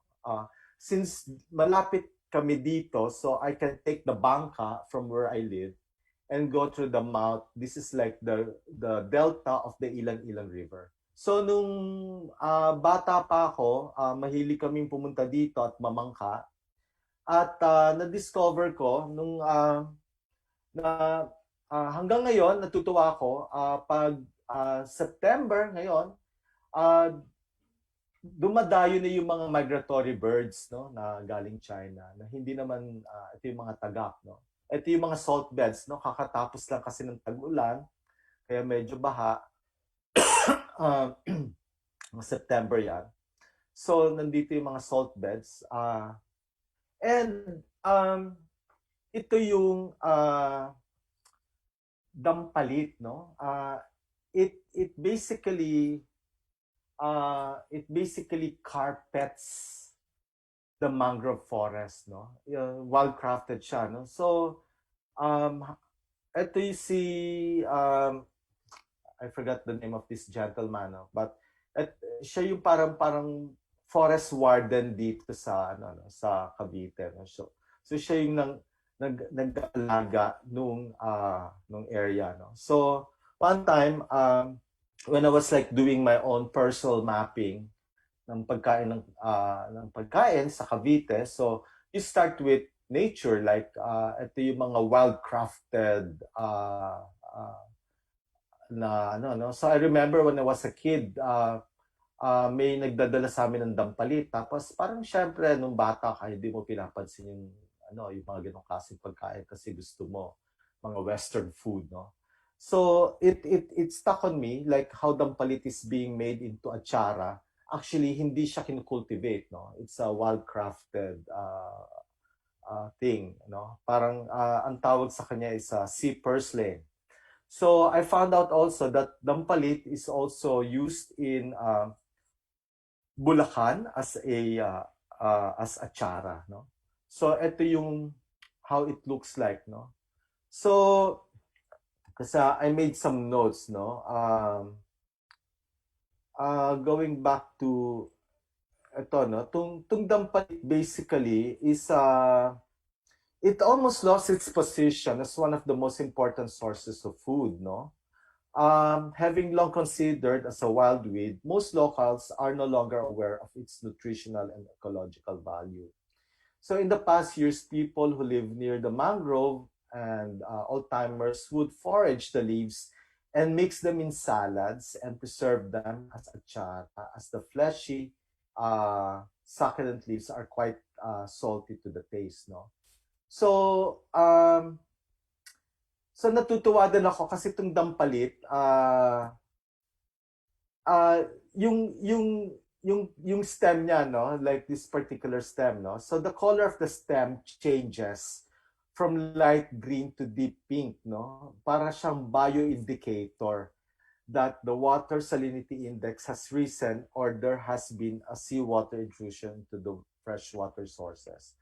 So ito, pag basically pag low tide, ano siya, no, syempre yung tubig, so yung so makikita mo green siya, no? Pero pag high tide, pag pumapasok na yung salty water, nagiging pink siya. So I'm now looking for documents, nung mga galleon trade documents where they get their fresh water from. So nung panahon pala nung galleon, nung nakapark yung mga galleon dito sa Cavite, sa Canyacao, sa Bacoor Bay, dito sa Manila Bay, ito pala yung one of the sources of fresh water nila, no? And the dampalit played a very important role. So yung traditional knowledge na pag nakikita nila na pag yung dampalit ay kulay purple yung stem, hindi sila kumukuha ng tubig dun sa water sources nila. Pag low tide na, pag fresh water na yung nagfo-flow dun sa river, that's the only time they would get the fresh water kasi nga bioindicator nga yung dampalit. So napakagandang storya, no, nung mga ginagawang no. So how do we preserve this particular ito nga, no, kung titingnan mo, damong ligaw, dampalit, ano ba to? Importante ba to? Mahalaga ba to? So how do you preserve this particular tradition? So siguro dapat because of yung RA 166, siguro this is like one way of preserving our mangrove forest kasi meron na ring mangrove law, no? Tapos and then at the same time paano natin mapapreserba, no? So this is just one example of a species. Siguro mas marami pa nito, no, sa iba't ibang parte ng ng Pilipinas na dapat natin pag-aralan, no.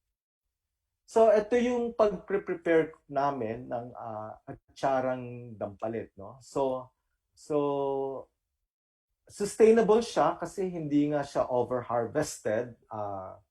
Then at the same time, kumukuha ka lang ng dapat kunin dahil ayaw mong makalbo yung ano mo, no? yung mangrove mo. And then ito yung isang take ko on dampalit. Ang gumawa ko ng dampalit salad na may singkamas at merong ampalaya. So it features like all the 5 different tastes: salty, sweet, bitter, sour, and umami, no. So yung sweetness niya galing sa aratiles, no. So ngayon I'll just run through the different food that I've documented over the years, no, na bahagi ako ng isang project, no, na nung dino-document namin at photograph namin the way it is served, no. So ito yung nagaling sa iba't ibang bahagi ng Pilipinas, no. So itong kinilaw na dilis, lapu-lapu at albacora, no. So ito yung kinilaw from Bacolod tsaka from Escalante. Ito yung tinuktok. Ayan, no, very Austronesian din, no. So it's old but it's contemporary, no. So napakaganda niya. So using a lot of leaves and cooking with coconut. Ito yung sinigang na kanduli sa miso. This is a freshwater fish. And then at the same time, yung flavor profile niya is very Filipino. I mean, pag nakita mo siya, nalalasahan mo na siya kagad, no? Picture pa lang, no? So this is how it's served, no? Ito yung halabas na takla, another freshwater. No? This is taken from the river and mangrove, no? Kaya mahalaga talaga yung mangrove sa atin, no? So ito talaga yung one of the sources of food natin, hindi lang sa dagat but mangrove and yung sa mga lowland areas, coastal areas. Ito yung suwahi kilawen. This is in Iloilo kasi all over yan eh, whether Pampanga, Cavite, Iloilo, Capiz, Negros, hanggang sa Surigao, no? Sa Libertad, Surigao, sa Agusan, may Kinilaw or Kilauea. And then ito yung sinaing na tulingan na very very Batangas, no? So ito yung salipa, no? Ito yung Piarin Aseda Agobody. So ito yung this is a traditional Maguindanao Maranao cooking naman, no? Piarin is actually Maranao. So ginagamitan nito ng palapa, yung palapa, which is like yung coconut tsaka yung isang klaseng it's like a shallot na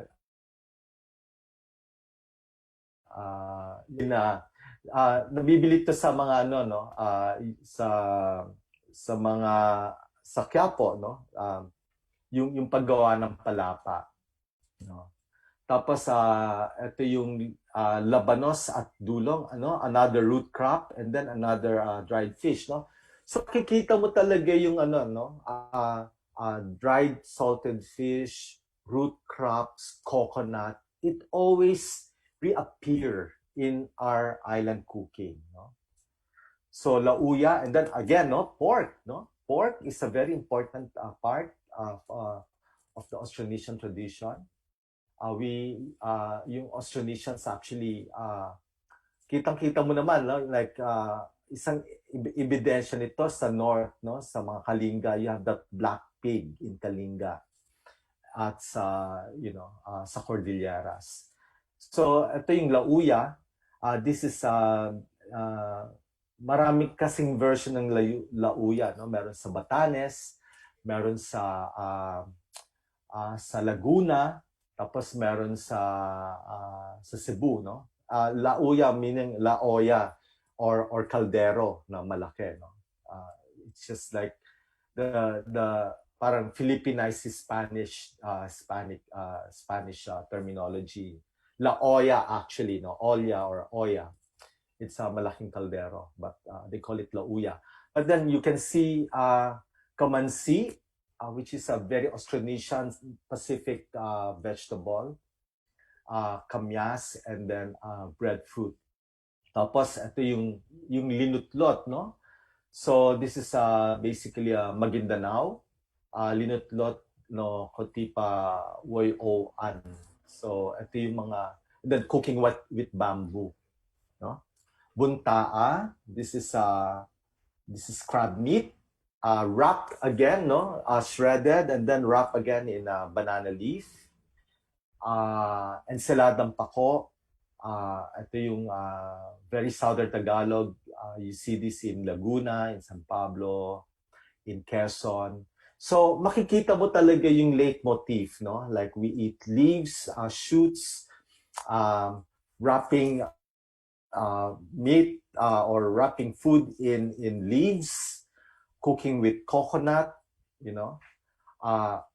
combining seafood, salted seafood, no?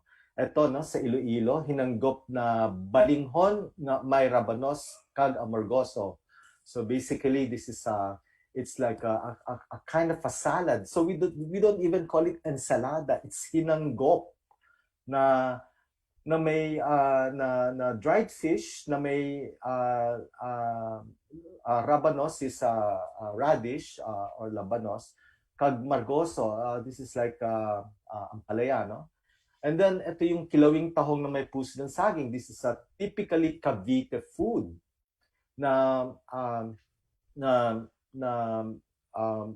but then again it really harks back to the Austronesian tradition. The mere fact that you use puso ng saging, that's already very, very ancient, no? So, yun, no? Tapos ito, no? Tinuom. Tinuom na uhong, no? Tinuom is basically another way of cooking by steaming, by grilling, and wrapping it in vegetable. Tapos ito is ulang kangkapa, no? This is ulang again, no? This is like a freshwater parang crayfish na makikita mo sa mga mangrove sa rivers na may palapa, no? Yun nga yung palapa, yung may sakurab. Sakurab is like an allium. This is para siyang sibuyas na no, yung murang sibuyas na it appears in Maranao cuisine, it appears in tausug. So it's a mixture of coconut, ginger, luyang dilaw, and then sometimes they put langkawas or yung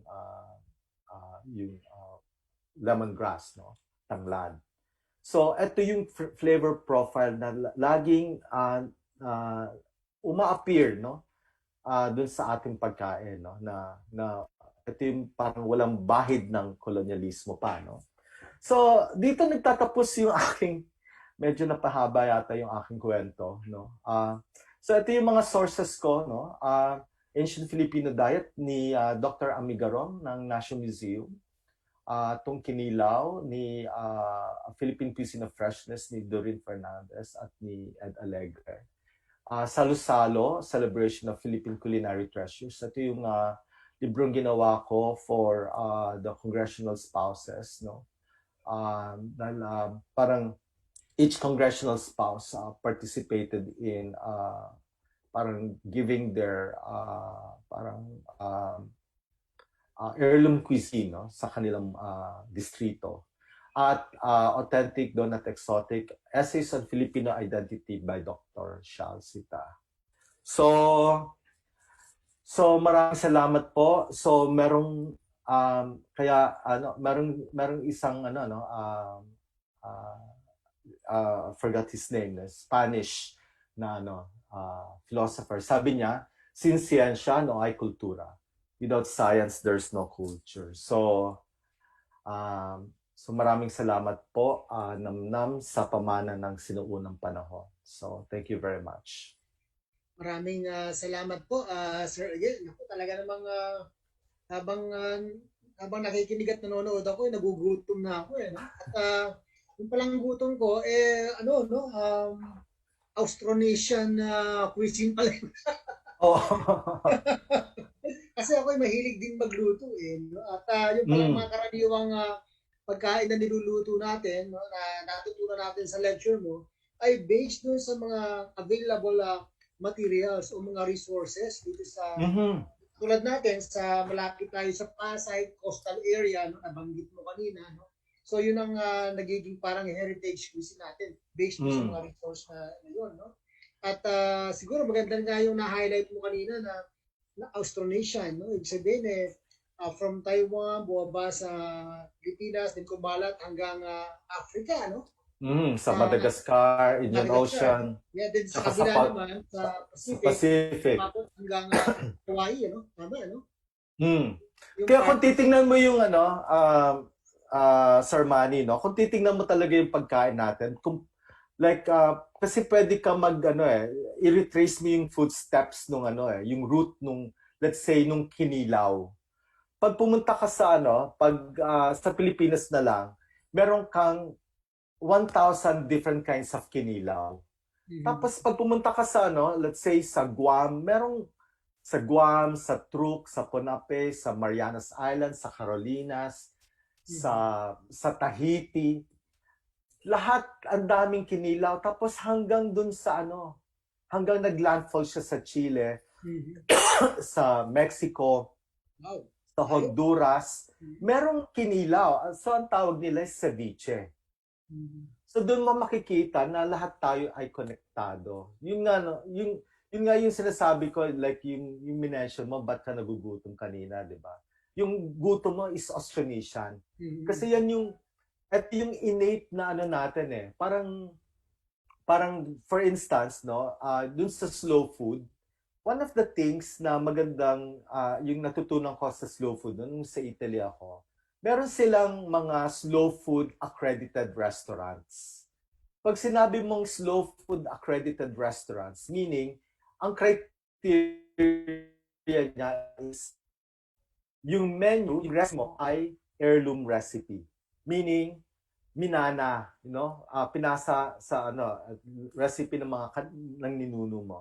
Tapos number 2, syempre kung ang recipe mo ay isang makaluma at talagang lumang recipe, ibig sabihin nun, lahat ng ingredients dun sa restaurant na yon ay gathered lang within 5-kilometer radius.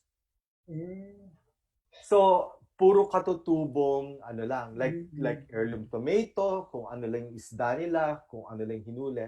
So, therefore, yung restaurant mo ay hindi nagko-contribute ng carbon footprint.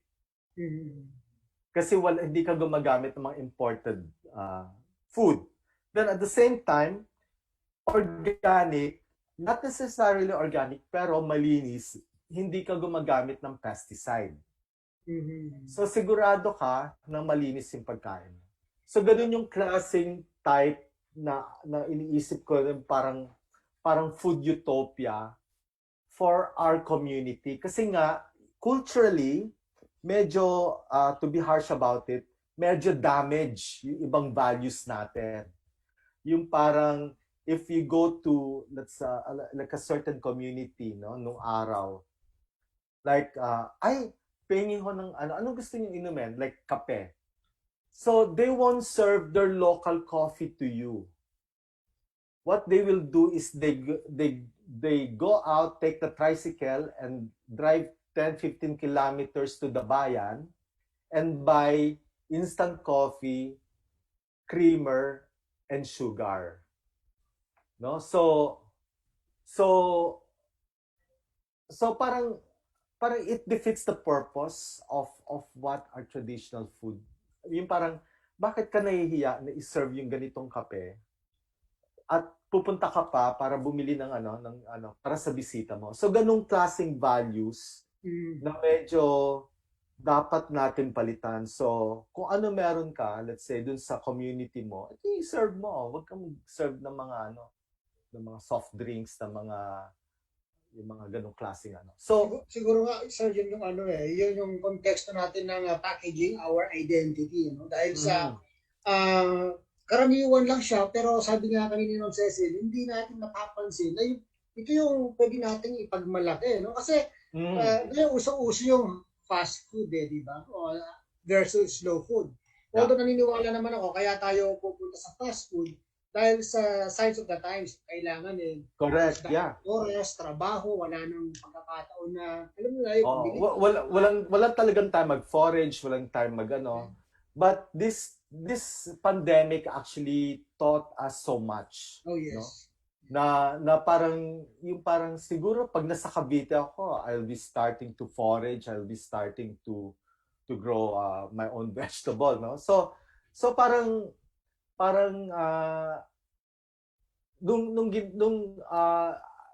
the last 6 months, from March to September, parang nagkaroon talaga ako ng epiphany na this pandemic, pwede nating isipin na parang it's a blessing in disguise. Pero masakit man isipin na marami sa ating mga kababayan na nawalan ng trabaho, nawalan ng hanap buhay. Pero this is actually the time for us to take stock in what we have. What's important culturally, what's important in our society. Yes. So hindi lang siguro pagkain. So pagkain's just like one of the So ano ba yung mga like ngayon nalulula ako kasi lahat ng mga Pilipino nagninegosyo ng pagkain. So talagang food actually brings us together. Yes. Food, ayun nga, like kung may nakikinig ng mga diplomats dito sa DFA. Food is actually it's a diplomatic tool that we can use. Yes. To foster friendship and cultural understanding. Yes, actually naisip ko nga kanina yan dahil nga naka-livestream tayo sa DFA, ang ating mga embassies abroad, lalo na pag merong mga gatherings, national gatherings, kung available lamang yung ingredients, bakit hindi? Para makita nila talaga yung cultural identity ng Filipino through our food, no? So, sir, maraming salamat. Medyo Yes, kulang tayo ng oo. oras. Pero kay Alistair, I kasi meron understand. tayong kami magtatanong pa. Actually, merong mga nasa chat room, may mga nagtatanong sa atin. Ano? So, reserve muna natin yan at dadako tayo dun sa pangatlo. Yung una nating lecture in general, cultural mapping. Yung pangalawa, on the go, no? Yung paano siya na-package through cuisine heritage. Ang pangatlo, marketing na tayo. So, papasok na tayo dun sa museum, no? Kaya again, ang ating susunod na speaker ay curator ng isang mga famous museum dito sa Cavite. Bakit famous? Aba, ang daming pinipilahan ng mga busyo. Problema nga yung mga curatorial no? Dahil napaka popular, no? So siguro yun ang magandang pag-usapan ngayon, yung mga napag-aralan natin kanina on cultural mapping, on cuisine, paano natin siya ipapackage into ang museum, no? At tingnan natin kung ano yung model o ano yung mga experiences na pwedeng matutunan ng ating mga kababayan, no? So ulitin ko muna, no, bago ko pakilala ang ating susunod na tagapagsalita, ang ating pong programa para sa bagong pasok lang. Ito ay 4th LHCN, no, Local History Committees Network Webinar Series. Ang tema po natin ngayong buwan na ito ay Preserving Cultural Heritage. Of course, this project is in solidarity with the 2021 Quincentennial Commemoration in the Philippines, theme Victory and Humanity. At ang project po na ito ay spearheaded by the Cavite Studies Center and De La Salle Dasmariñas, of course, the National Historical Commission of the Philippines at Local History Committees Network. At sa ngayon po, marami po tayong mga chinek ko yung ating FB, no? Naka-live stream po kasi tayo sa iba't ibang mga platforms, no? Sa FB ng RTVM, ng DepEd, ng NCCA, ng DFA, ng NQC, no? Ng LaSalle, no? So marami po nakakapanood sa atin. Pero sa ating Zoom format, merong mga nag-register mula sa Dasmariñas, si Consel Aki Garcia, nanonood din ngayon. Si Sir Ed, no, ng Lasal Dasma, ang aming FA President, ang aming Chairman, si Loreto Camilosa, at ang marami pang iba. No? So, pagpatuloy po natin lahat ng ating pakikinig at mamaya magkaroon tayo ng malayang talakayan. So with that, pinapakilala ko po sa inyo ang curator ng Emilio Aguinaldo Shrine para pag-usapan ang museum management. Ma'am, magandang umaga po sa inyo. Good morning, Sir Manny. Yes. Kumusta kayo dyan? Di ba, ano? Bukas na ba ang museum? Di pa? Sir, sarado pa. So, Sarado pa. for now, puro online presence lang muna tayo kasi wala pa rin pong schedule kung kailan siya magbubukas. Yes, virtual, no? Dahil para maiwasan yung pandemic, no? So anyway, ma'am, you have the floor. Please, thank you very much. So, kagaya po na sinabi ni Sir Manny kanina, from the wider concept na diniscuss ni Cecille Gelicame about cultural mapping and the particular discipline of food na diniscuss at nagutom tayo sa presentation ni Sir Ipe Ramos, I'll be sharing with you po the institution that houses naman this cultural property and historical objects, which is the museum. So, to share po with you our practices.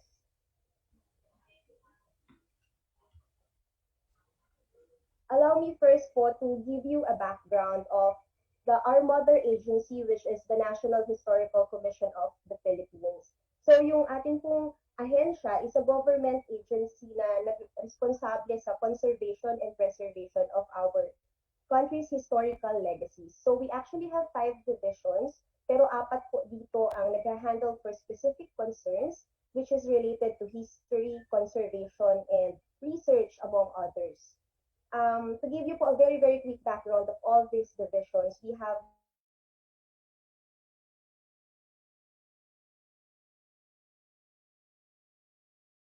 the Research, Publications, and Heraldry Division, which is the Historic Preservation Division, which is the one naman responsible for the Historic Preservation Program. So dito po yung sa mga historical structure, historical sites at the conservation of the material objects. So sa division na po ito, nandito yung ating mga architects, yung ating mga engineers that helps us with the conservation of the historical structure. So another division is the Material Research Conservation Division, which is the division that undertakes and prescribes the manner of restoration, conservation, and protection of the country's historical, movable, and immovable objects. So they also provide assistance like consultancy services to collectors of historical objects na kinukonsider natin valuable sa components ng Filipino heritage. And the last but not the least is our division, the Historic Sites and Education Division, that administers and maintains the national shrines and monuments and landmarks and operates, of course, the history museums. So aside from that, the HSPD is also the one who is responsible to the conduct of commemorative events such as birth and death anniversaries of national heroes and other illustrious Filipinos. So the HSED, the Historic Sites and Education Division, actually manages 27 history museums in the country. There's, I think, there's 6 in Metro Manila. There's 8 in North Luzon, 10 in South Luzon, and then there's 3 in the Visayas and the Mindanao area, which is the Museo ng Pamana ng Kasaysayang Boholano and Museo ng Kasaysayang Pang-Ekonomiya ng Pilipinas in Iloilo, and the Museo ni Jose Rizal in Dapitan. So amongst these 27 museum, of course, is our museum in Cavite, which is the Museo ni Emilio Aguinaldo. This is the ancestral house, of course, of Emilio Aguinaldo. It was constructed in 1845 by his parents, Don.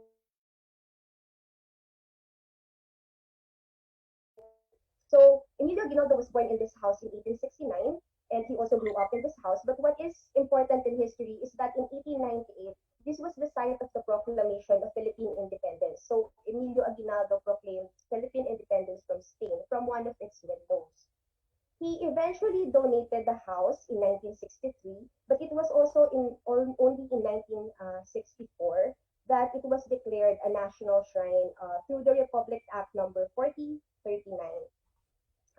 By 1972, because initially it was under the National Museum, it was transferred to the National Historical Commission through Executive Order number 370. And through the years, when the National Historical Commission of the Philippines had its modernization program under Chairman Serena Drocno, the Emilio Aguinaldo Shrine opened as the Museo ni Emilio Aguinaldo in 2015, featuring interactive displays and galleries. So let's look at the historical significance of the Emilio Aguinaldo Shrine. So we see that its historical significance, of course, lies in several reasons. So one is that it is founded in the structure. It's really an old structure. We have collections inside, and then of course the event that happened here in the shrine. So we have 3 markers. One is the one that recognizes, it's an autobiographical marker that recognizes Emilio Aguinaldo as the president of the first Philippine Republic and the leader of the Filipino people in the revolution against Spain. So there's another marker naman na nagre-recognize naman sa house as the site of his birthplace. So he was born here in this house in March 22, 1869. And lastly, the house that the one that recognizes it as the site of the proclamation of Philippine independence. But also the house is mandated by Republic Act number 8491, which is the Flag and Heraldic Code of the Philippines, as one of the sites where the Philippine flag shall be permanently hoisted 24/7 throughout the year, and it shall be illuminated at night. So if you're passing by most of the time at the Aguinaldo Shrine, you'll see that there's always a flag in the balcony. It's not the one in front, hindi po yung nandun sa Aguinaldo Park, but this is the one in the balcony of the symbolic balcony of the house. So to give you a background of the Museo ni Emilio Aguinaldo in numbers, we actually have 250,000 annual visitors.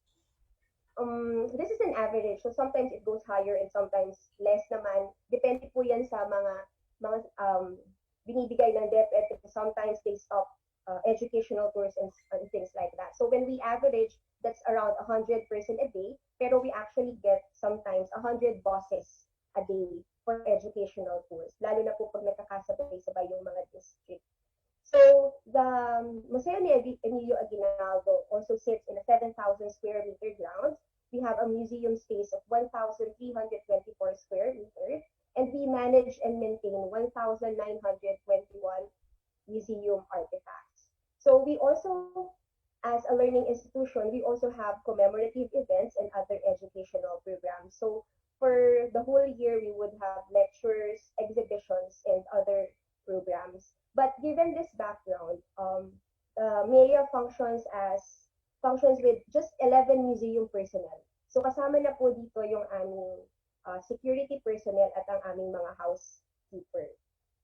So as a mother, with the NHCP as our mother unit, the Museo ni Emilio Aguinaldo has general policy and guidelines for its museums under its management.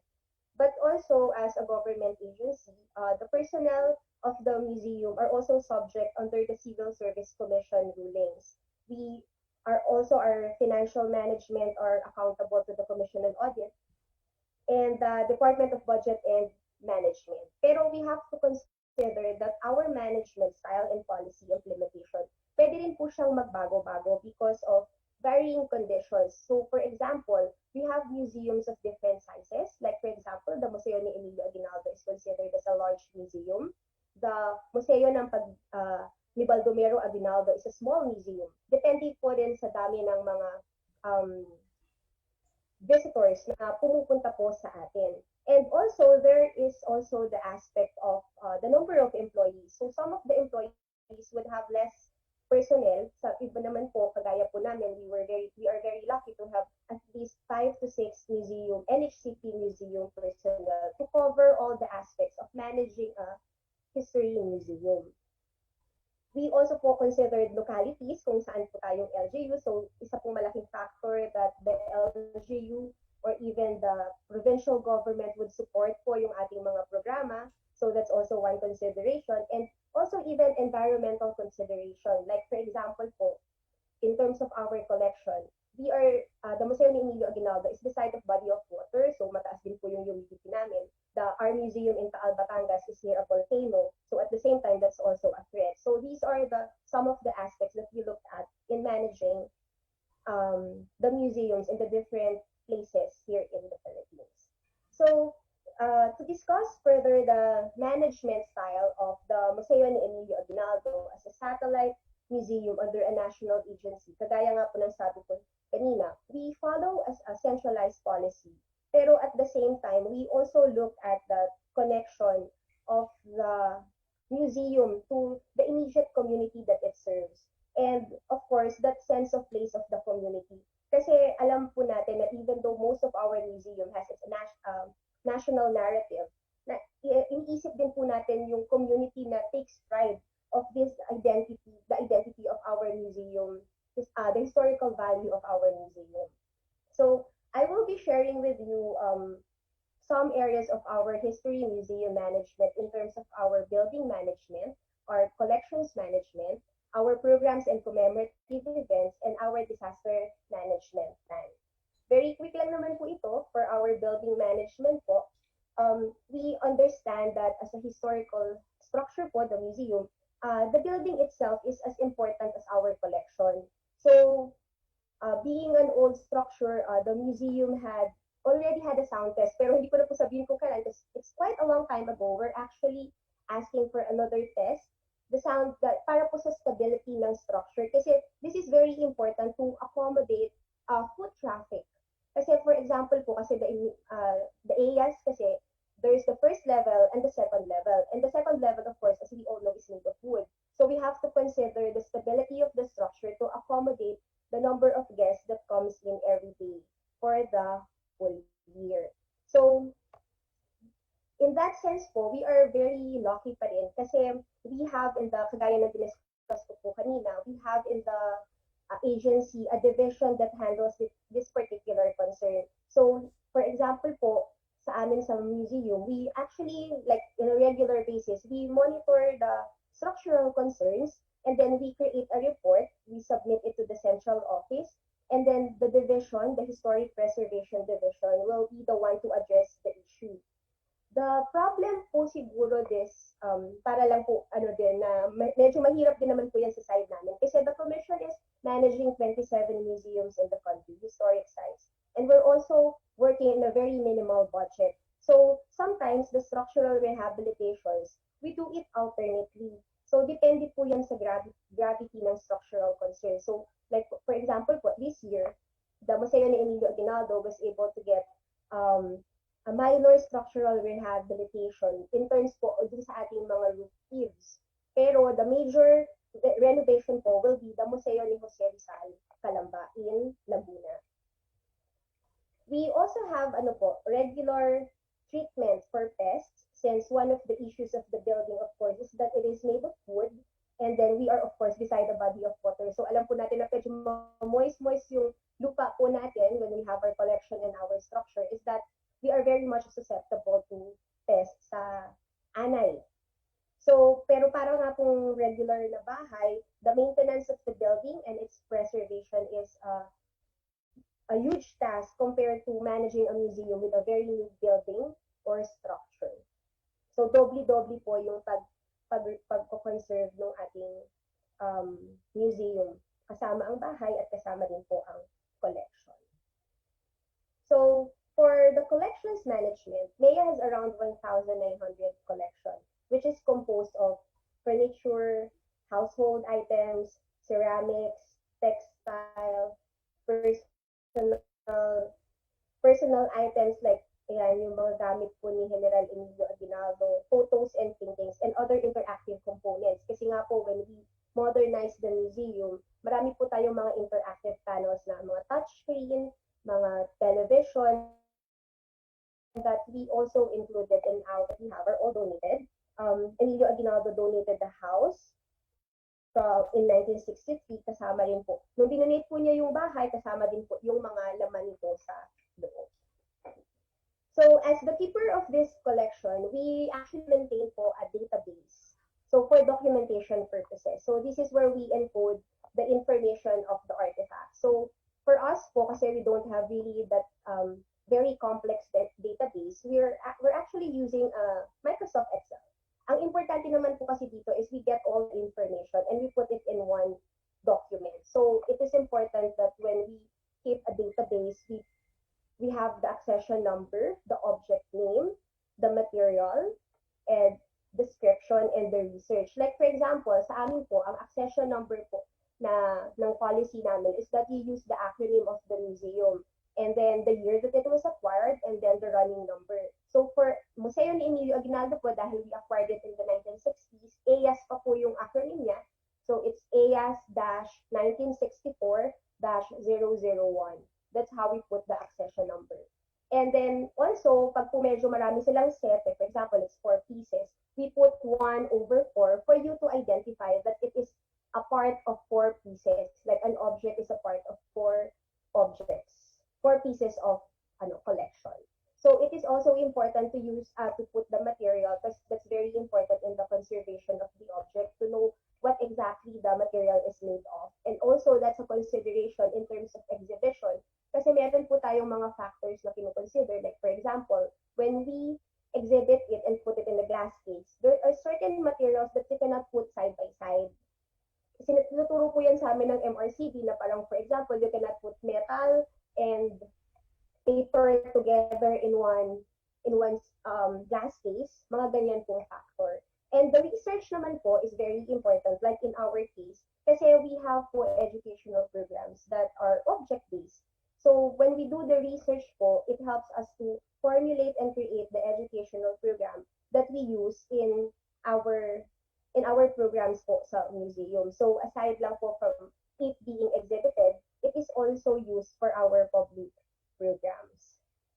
So there, the next one, we also have catalog cards. This one naman allows us to monitor the location and the movements of during the inventory, kasi we have also annual inventory dahil nga po ino-audit kami. So every year po, we have an inventory and it's important that you monitor the location kasi it's a permanent exhibition. Pero in our case po kasi, we have a storage area.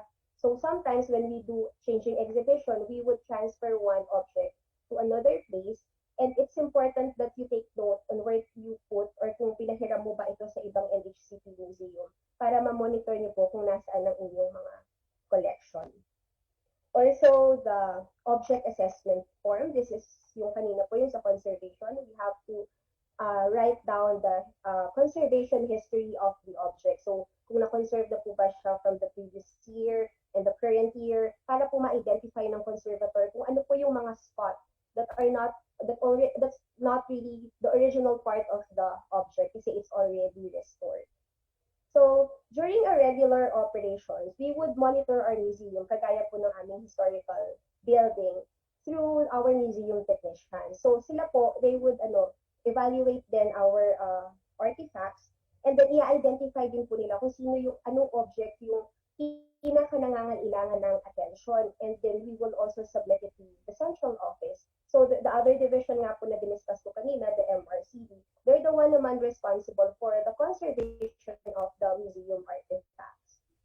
And kagaya po nung sinabi ko din, the same problem po is that we have a lot of museum with a lot of collection. So kagaya po, itong pong nasa picture, what the MRCD would do is that they would conduct regular trainings to museum personnel, like the basic mechanical cleaning of artifacts and preventive conservation.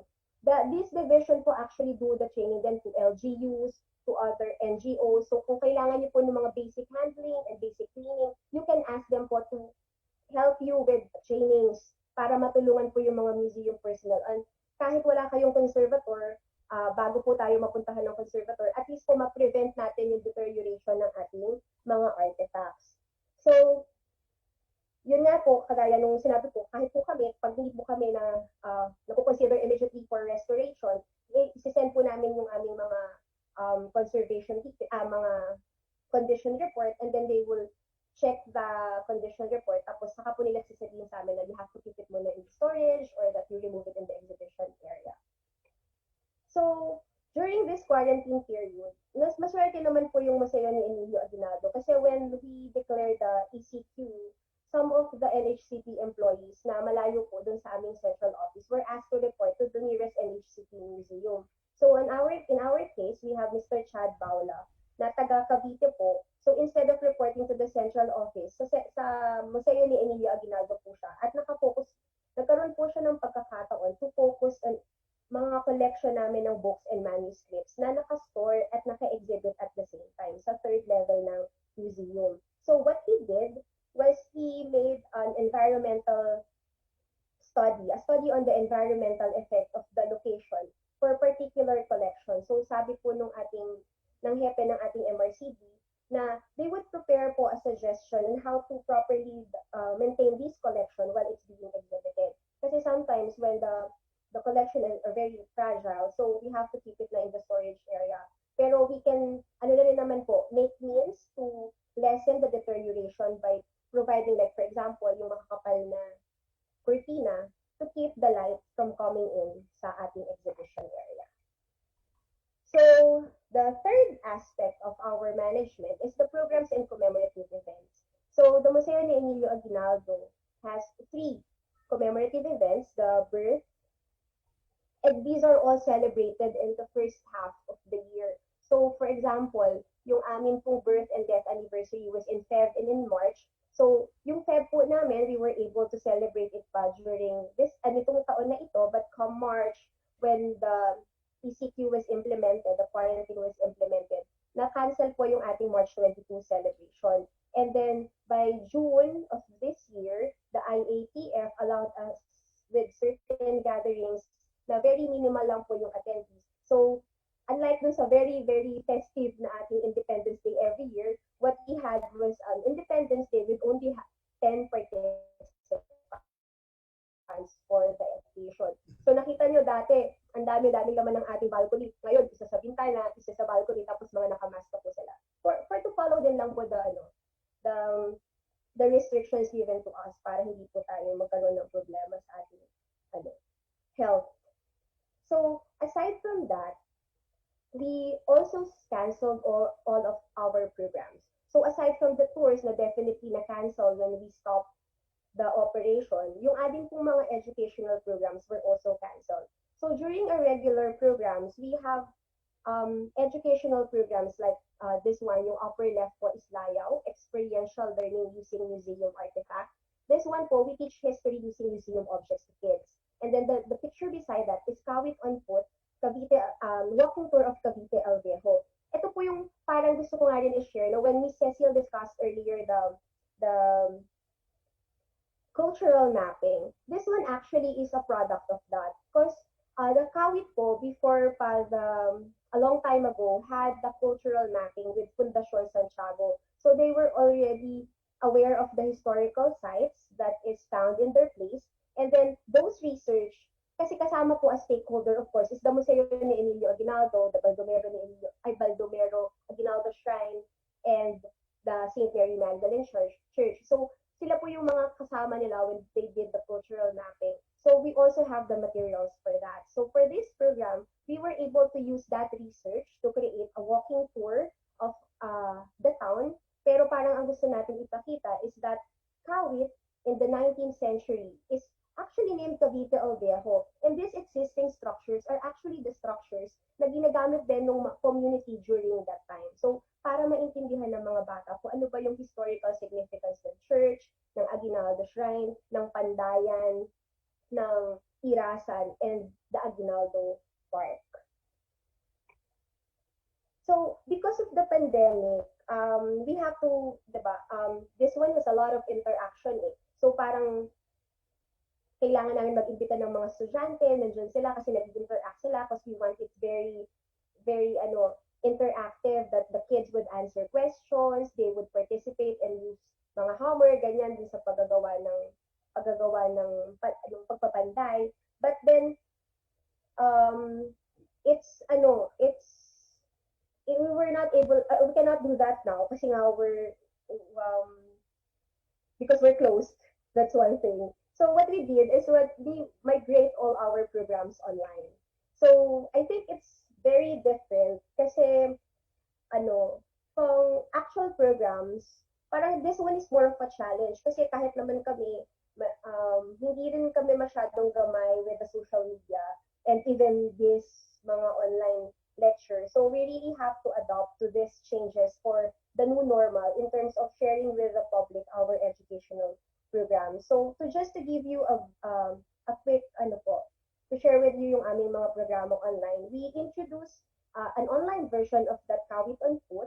So hindi na siya ganun ka-interactive, but we post once in a while those different historic sites and meron siyang mga activities and questions for you to answer, and then the next day, sasagutin yung tanong natin na ganan. Tapos, dahil sarado nga po ang museum, we also have this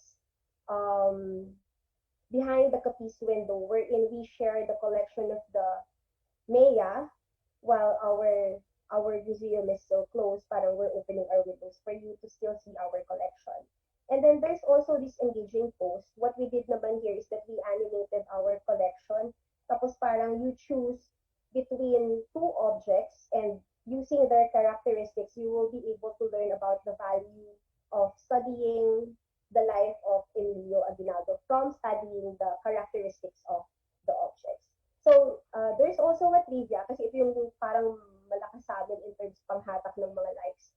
Akalain mo, Aguinaldo kasaysayan at ako, kasi this one is more of parang trivia pero hindi na siya masyadong mabigat. Parang we're just sharing to you parang the mundane things about Emilio Aguinaldo. So for example, ano nga ba yung bagay, yung puting structure dun sa labas ng Aguinaldo Shrine. So sometimes people will just pass by it kapag nandun sila sa grounds when it's actually parang a washing machine. So they would wash their clothes in that structure. So parang there's another picture of Emilio Aguinaldo having his haircut, and because we all know he has this famous haircut. So kagaya rin ng ibang mga tao, Emilio Aguinaldo, and the rest of the other stories about the house is just like a regular story of every Filipino. So there's also this new program that we introduced lang this month. It's a Find the Object activity wherein we give clues to help you we find the objects at the Aguinaldo Shrine.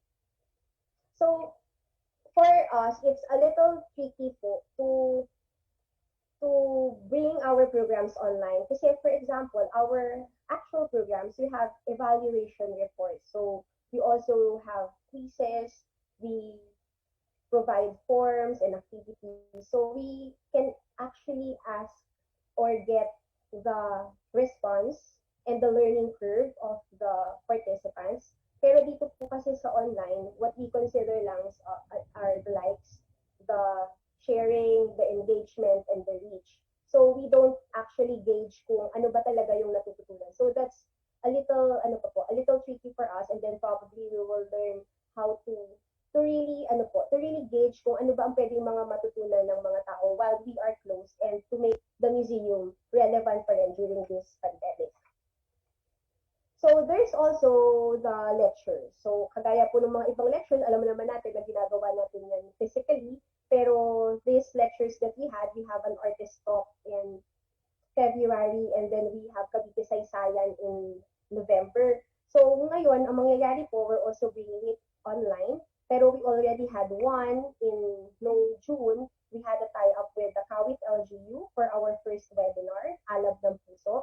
So this one is in line with the celebration of the Independence Day. And we had Paulo Calamlam and John Carlos Domingo, who discussed the history of our national flag and the proper way to handle and respect it. Yung amin pong Cavite Saysayan na lagi naman po sa November, we will also bring it online. So this will be a lecture of Ms. Rosalie Sarile to discuss the Cavite artists as film icons. For Museums and Galleries Month, the LGM 2020 has a theme, Engaging Exhibitions for the Emerging Generation. We thought of doing a pop-up lecture. So it's a series of pop-up lectures. Instead of doing an exhibition, the pop-up lecture will teach you how to translate, to exhibit, and to narrate. But the format is that 10 is very quick.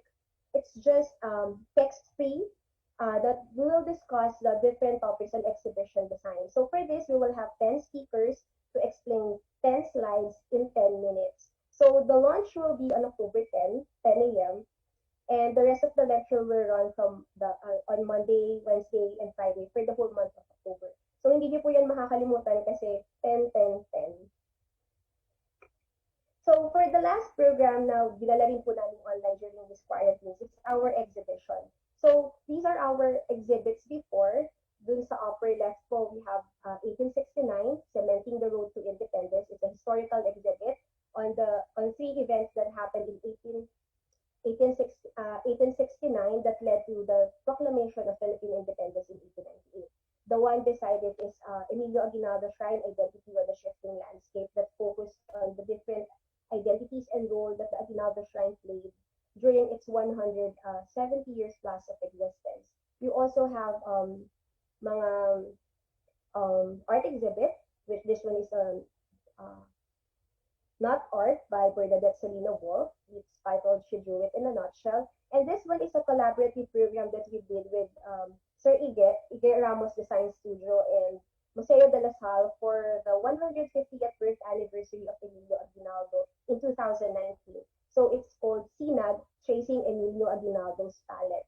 So this one is a very good example of that parang inclusion of the different institutions, and at the same time the discipline of food in putting up an exhibit. So hindi lang laging kailangan meron kang artifact lang, or hindi naman kailangan laging very historical lang. So you can also consider using exhibit na ang discipline na inilalagay po natin for our exhibit is very much different from the traditional. So this is very nice kasi we were able to top the students of De La Salle University, Dasmariñas, to do the infographics kasi parang mas po siya, mas nasa napapanahon, mas current na yung mga bata, mas visual, tapos mahilig sila sa mga infographics, na mga less text, ganyan. So the last exhibit na na-install po namin before the closing of our museum is in transition, the baby bus of Cavite. So these are the photographs of Heinz Raymond Orais. We opened it in February for the National Arts Month, and we closed na po nung March. So parang nakat na yung kanyang exhibition time. So parang napag-desisyon na namin with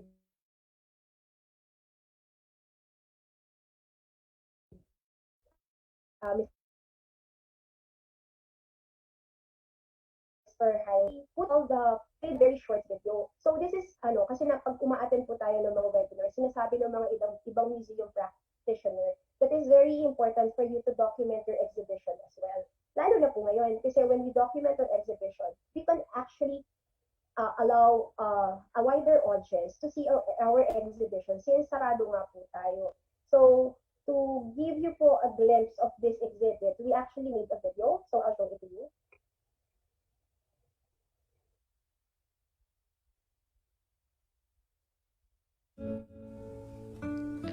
The challenges posed by geography are mitigated by various modes of transport. Transportation allows interconnectivity of localities whose multidimensional activities are relevant to social, economic, and spatial changes. However, mobility in the road is dependent on the volume of traffic both for the vehicle and the passenger. The culture of being in transit is reflective of the livability of space, provided that challenges such as traffic and immobility, among others, are met. The rise of several modes of transport is society's adaptation to increase mobility and accessibility. Bridging places and bringing people from one point to the other require efficient transportation. The transition from mechanical to technological advancements sets forth mobility into a rapid motion. This demand ushers a wide range of transports modified throughout history as transportation adapts to the needs of the society. The Cavite Baby Bus, a hybrid of the iconic jeepney and the mass transport buses, came about from a growing community with a specific need. The development of its design, functionality, and branding was and is defined by the community it serves. While we relate the baby bus to Cavite, we also associate it with the Caviteños who created and utilized it. The relationship between people, mode of transportation, and place is marked by a peculiar interconnectedness bound by identity, security, and a sense of place. This is In Transition, the baby bus of Cavite. Photographs of Heinz Raymond Orais. I believe we tried it kasi na to play it in Zoom. Parang medyo ata naglalag. So I think it's my laptop na may problem because I think the video card cannot handle it. Pero we thank, of course, the Kawi Tourism Officer, Mr. Luz Camposanto, because this is very amateur. We cannot ask someone to do the video for us. So we asked him to take a video of the exhibit. And then we, of course, ask our museum guide, Ms. Leanne Aldea, to do the voiceover. And then we just put the two together and then post this in Facebook. So in this way, na-share din naman namin yung exhibit sa wider audience kahit very amateur yung pagkakagawa namin. But we also had one exhibit that is purely online. So for History Month last August, we had this online exhibition, Carved and Embossed, Subtlety of a Vision. So what we did is we documented all the nationalistic symbols found in the Aguinaldo Shrine in different forms. Like, for example, you know that there's a lot of stars, star elements, national flag, the Philippine flag, there's the sun in the Aguinaldo Shrine. And we make a narrative on why Emilio Aguinaldo added these symbols to the house and his vision of the nation. Pero syempre, para sa amin, it's still very different from the actual exhibit kasi walang pukpukan na nagaganap ng mga walls, walang mga art pipipinta na nagaganap. Pero this is our attempt to still continue the regular programs of the museum online. So the last area that I'll be sharing is the disaster management plan. So prior to the pandemic, ang alam lang po namin na i-prepare dahil lagi namin itong ginagawa is those disasters that of course we are familiar with. So we know that there's the natural disaster of fire, typhoons, floods, tsunamis, and earthquakes. There's also technical disaster like structural damage, fire, or leakage of chemicals. And the man-made like theft, vandalism, or civil disobedience. Pero we have guidelines for this po. Kasi ito yung mas familiar tayo, lalo na yung mga earthquake drill na lagi sa ating pinapagawa.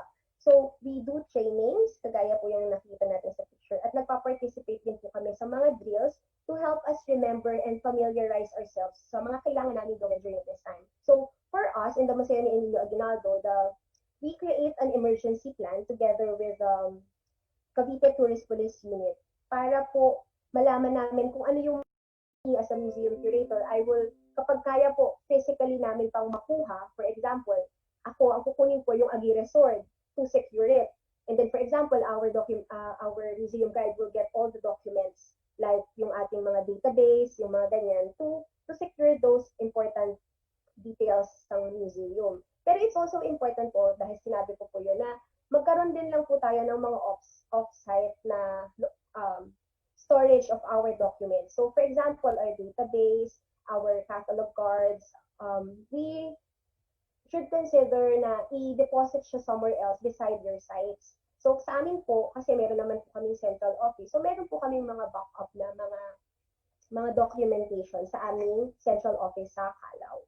So, with this pandemic po, parang kahit sabi nga natin pag may disaster, hindi rin naman po tayo magiging ready at all. Pero with this pandemic, talagang totally it's a different experience from us. Kasi when we close our doors, wala naman po kasing problema eh. We just don't allow visitors to come in.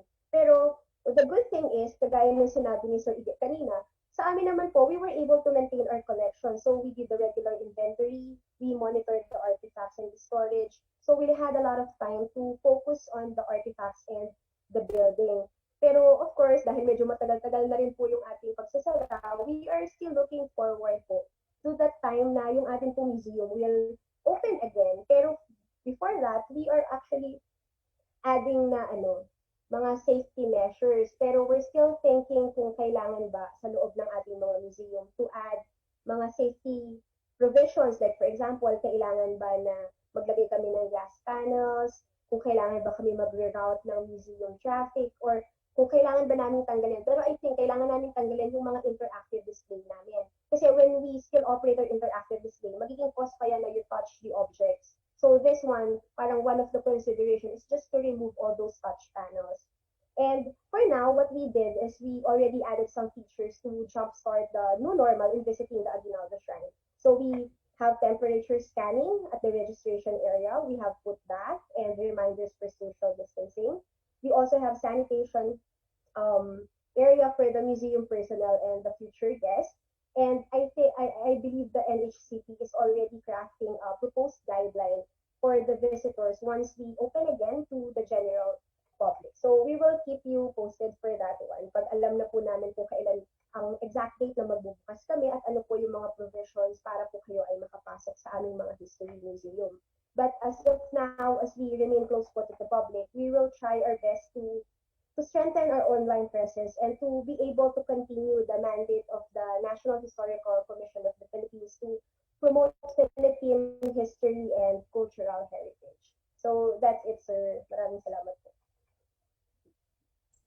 Maraming salamat po, Ms. Paulette. Ako, napakayaman ng impormasyon, no? Actually, marami na nagko-comment dito sa FB kung paano makikipag-coordinate sa inyo. No? Ito ang museo na masina pandemic, buhay na buhay. Sabi nga nila, pandemic ay wala, tahimik ang mga museo. Pero ito po isang halimbawa ng museo na from face-to-face, migrated to an online mga exhibits, virtual. No? Napakalaking bagay yan. No? At, pero gusto kong maging prangka, nakakalula yung museum management ninyo, no? So siguro para sa ating mga kababayan na nasa mga far-flung areas, no, na gusto magtayo ng museo, siguro pwede sila magsimula ng mga maliliit na mga simpleng bagay muna. At yung mga technical aspect, no, pwede sila makipag-coordinate sa inyo, no? Gusto ko rin yung nabanggit mo kanina na yung challenge, kasi si Emilio Aguinaldo ay isang national figure, di ba? At gusto rin natin makita yung local counterpart niya kasi ang Aguinaldo Shrine ay nasa Kawit, di ba? So, ito yung mga bagay-bagay na kailangan i-highlight ng isang local museum. So, happy na ang Aguinaldo Shrine po ay hindi isa, ito yata ang pinakamalaking museo sa, tama po ba? Ito ang marami naman, sir, parang in terms of, I think the space or the size of the museum, parang malaki din po yung aming tanawan. Yung Apolinario Mabini tanawan. It's also yeah. Pero dito sa Cavite? Ito, sir, opo. Ito Kasi we only have 3 opo. We only have 3 here. Yes. So yun, malaking malaking challenge talaga pag nagsimula ka nag-embark sa isang bubuo ka agad na isang malaking museum. Tingnan natin yung capacity natin. At yun nga yung tinalakay ni Ms. Paulette kanina, yung museum management.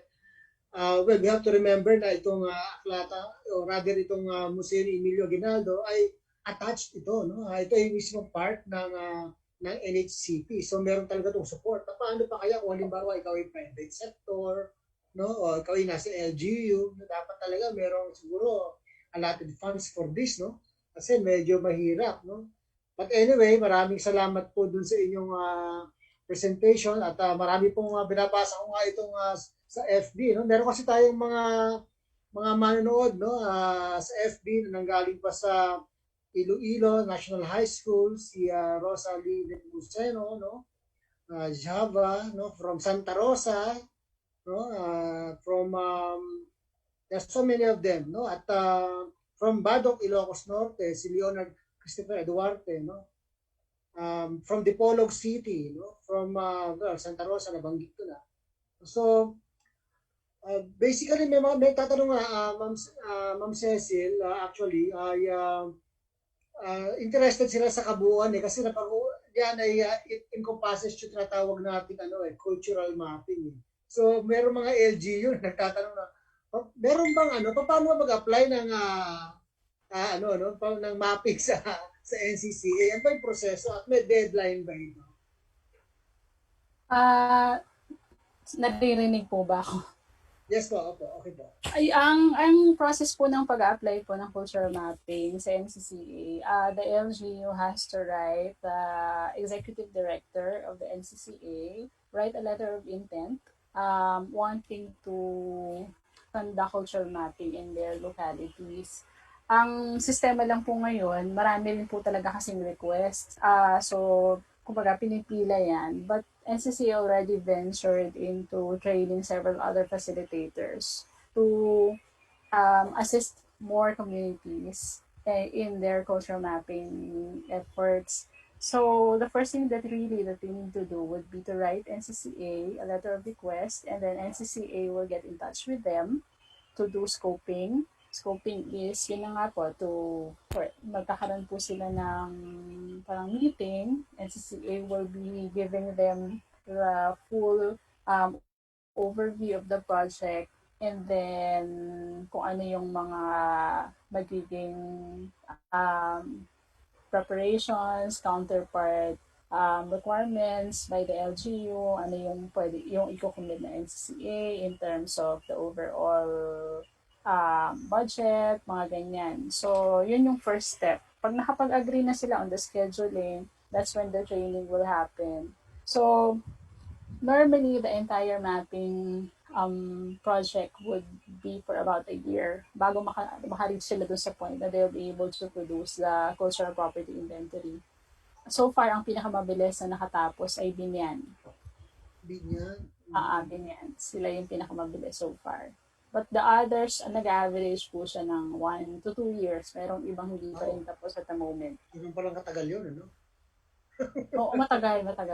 Marami kasing marami kasing mga nangyayari in between na nadidelay yung mga projects, ganyan. So there were instances pa before na inabot siya ng election, may mga concerns on change of leadership, so that will delay the process. Actually, meron related to that, no? Kasi meron isang tanong dito na si Ana Raya sa Trinidad, no? Lagarto, no? Paano daw gagawin ang cultural mapping sa panahon ng pandemic? Yan. No, face-to-face, no? That's right. Paano ba, sa tingin mo, paano ba gagawin yun? Ano yan, sir? Pinag-uusapan po namin yan, kaming mga core facilitators, on how, if the cultural mapping can be done online. Yung cultural mapping module, training module po kasi involves fieldwork. Andun talaga yung meat. Nandun yung pinaka-essence ng cultural mapping kasi participatory research siya, and it really involves fieldwork. So talagang kung kailangan pumunta sa bundok, nag-hike kami, kung kailangan lumusong sa tubig, lulusong, kailangan pumunta sa kasulok-sulukan to conduct fieldwork and interviews, we do that. But those are limitations now because of the pandemic. Pinag-uusapan pa rin ngayon namin yan kasi ang pwede lang talagang magawa ngayon yung mga training on theoretical. Yung fieldwork, pwedeng maggawa, pero may limitations. Like the facilitators aren't really sure kung pwedeng pumunta dun sa mga site ngayon kasi may mga flight concerns, di ba? So may mga travel restrictions tayo. So yan po yung mga scenario. So when we talked about it, ang isang malinaw lang po talaga ngayon is pwede pa rin talagang sumulat para pumila doon sa mga request. And then NCCA will get in touch with them on the capacities at yung willingness nila to go online. Pero iba yung online, may mga limitation siya as compared to the full mapping that na pre-COVID. Yun. So yun po yung ano. Sa ngayon kasi wala pa pong proceed to online. Oo. Pwede yung Google form lang, ano? Check lang. Kung form lang kasi, sir, pwede naman ituro yung paggamit ng form. Pero yung mga ano tawag natin ito, techniques and strategies in doing community interviews, yung fieldwork, ethics, mga ganyan, hindi po kasi siya ay mai-apply kung hindi mo talaga siya gagawin. Kailangan talagang lumabas. Okay. Yun po yung limitations natin at the moment. Salamat, Ma'am Cesa. Thank you. Ma'am Paulette, tanong ko rin yung kailangan ba yung, ikaw ba yung nagtatayo ng museum, kailangan nakalink ka talaga sa LGU o sa tourism office? Ano sa experience ninyo?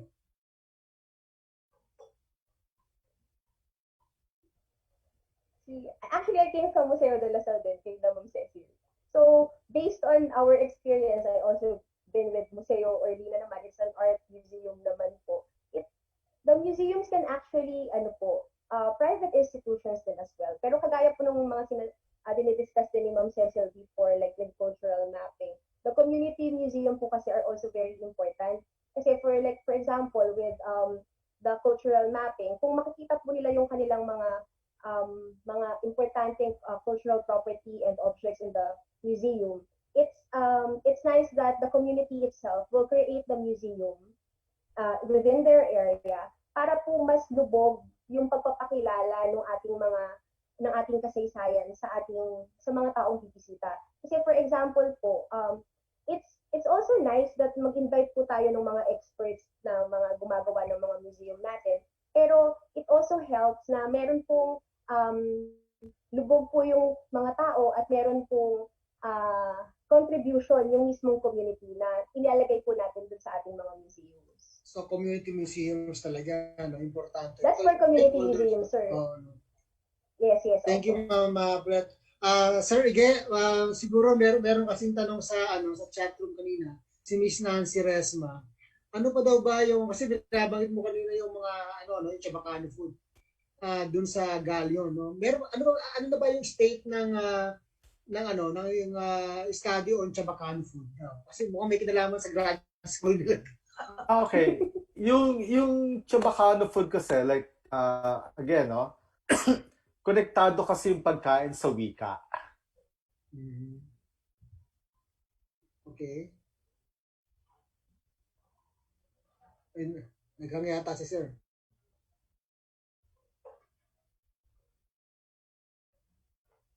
Hello, sir.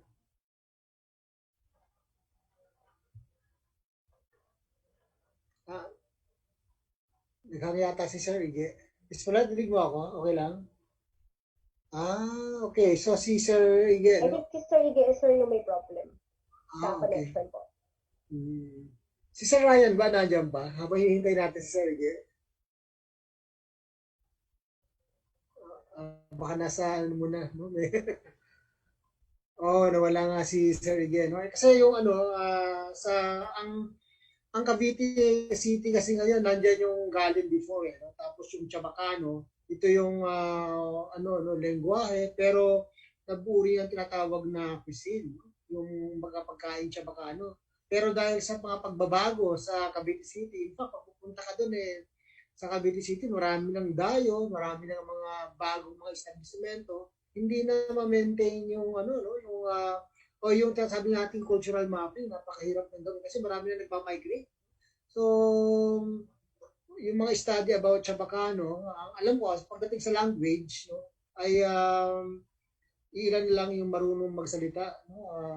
At karamihan yung mga may edad na. No? So, merong mga inisyatibo para ibaba ito sa mga kabataan. Pero doon sa pagkain, mukhang mahirap na rin maghanap ng Chabacano food sa Cavite City. No? And, anyway, no, so, Mapulat, balikan kita. No? Sa ano ba, sa katulad ng Museo Aguinaldo na napakalaki, no? Kung halimbawa ako ay nasa isang maliit na bayan, no? At gusto kong magsimula ng isang museum, ano yung may sasuggest mo na ilang personnel ba ang dapat pwede ka na magsimula?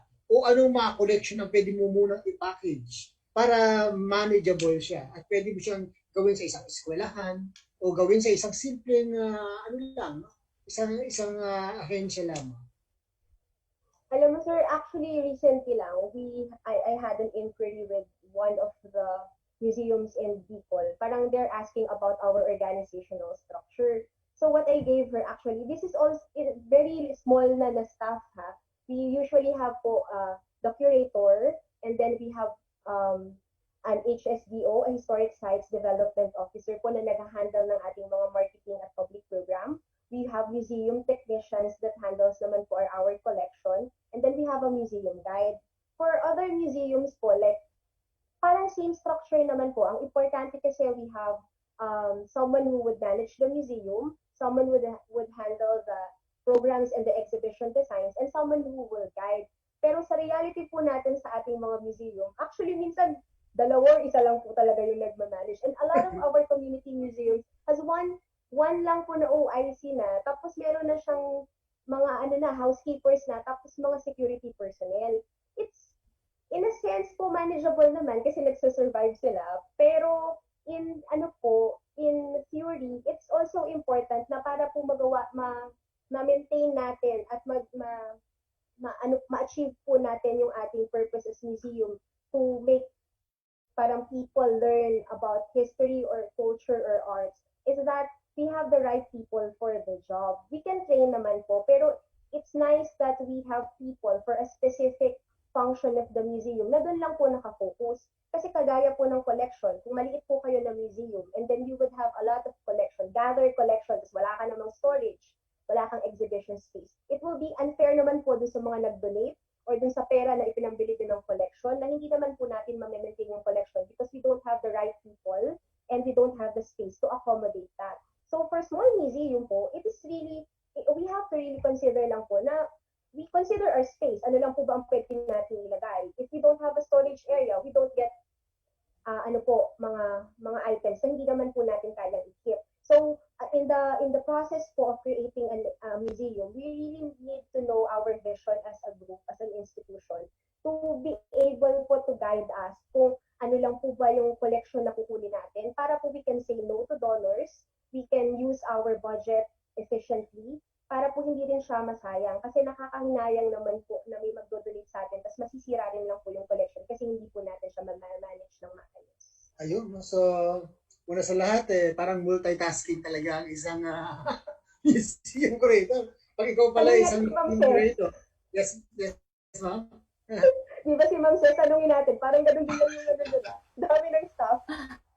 Museum curator po ay multitasking, kaya kung akala ninyo ay paturo-turo lang pa yan, pa-describe, yan po ay yung pinakasimpleng bagay lang na ginagawa ng isang curator.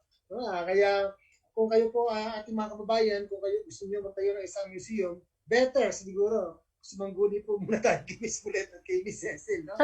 So let me add. Yes, sir. Yes, ma'am. Opo. Let me add lang po doon sa sinasabi ni Paulette. Actually, lahat yung sinasabi ni Paulette ay tama.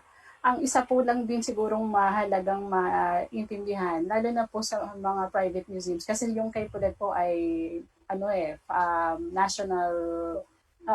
of national scale, and it's funded po by the national agency. So they're very fortunate na no matter what happens, they will exist. Parang ganyan yung kanilang scenario. But the reality for private museums are different. When I say private museums, katulad po natin sa Museo De La Salle, were funded by a university. But there are also other types of private museums like foundations, or meron din pong mga ancestral houses. They can be considered private museums as well. So, what's important, and even even LGU museums can be considered at some point na para siyang operating like a private museum as well, parang ganyan.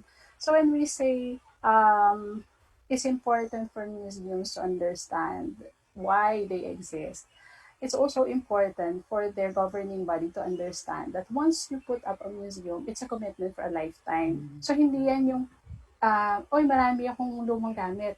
Marami akong mga antique sa bahay namin. Tara, itayo natin yung museum. And then, you operate for a year, for 2 years, and then after that, nawala na yung mga tao. Nawala na rin yung commitment. Nawala na yung passion. No, that's not the purpose of museums. In fact, museum is defined and it's been established internationally. May mga parameters talaga that would qualify and make you a museum to the core. So, ang pinaka-main purpose ng museum to educate, to do research, and to provide enjoyment considering all these things, and to conserve or safeguard our collections and our patrimony. So, hindi ito something na gusto mo lang today, tapos pagkatapos pwede nang mawala. No, once you start it, it's a commitment for a lifetime. So it's important for the governing body, your institution, to understand na ito ay sinserong trabaho. And that includes all the people working in the museum. Kasi yung sinasabi ni Paulette ng multitasking, hindi mo yun magagawa kung ang commitment mo sa pagtatrabaho sa isang museo, pahapyaw. Itong pagtatrabaho sa museo, ito yung may busilak factor, yung sinasabi ko kanina, na it really should come from the heart because you're doing something beyond your capacity. At marami ibibigay sa'yo yung pagtatrabaho sa isang museo na higit pa sa kaya mong ibigay. Kasi nga, lalo na dito sa Pilipinas, hindi siya lucrative business. It's not even recognized as one of the foremost industry kahit na in the tourism sector. We don't even have a Department of Culture to give highlight or emphasis on the importance of culture in national development. So, saan lumulugar ang mga cultural institutions such as museums pagdating sa ganitong usapan? Diba? So, kaya ito siguro, it's a perfect opportunity for us working in museums to advocate and to seek everybody's support pagdating sa mga advokasya ng museo, to educate, to entertain at the same time. But most importantly, to become inspirations for everyone to safeguard our own cultural identities as Filipinos. Okay, no? So, actually nga, parang gusto nga isipin na ang ating gawain cultural heritage preservation ay it should be an apolitical activity. Yeah, it should be. No? It is. It is. Kasi, wala siyang border. No? Ibig sabihin lahat, inclusive, dapat lahat, pero stakeholder, lahat. No? Yun nga, kinakailangan ay mas na matapos sa isang termino, tuloy-tuloy yan. Kasi hindi natatapos. Kasi pinag-uusapan natin dito, yung kabuuang identidad, no? O pagkakakilanlan ng ating mga kababayang Pilipino. No? Napakalawak nitong pinag-uusapan natin. No? Sana nga makahawa kayo ng inyong mga constituents, no? Sa inyong mga lugar. Kasi talagang sa akin palagay, importante.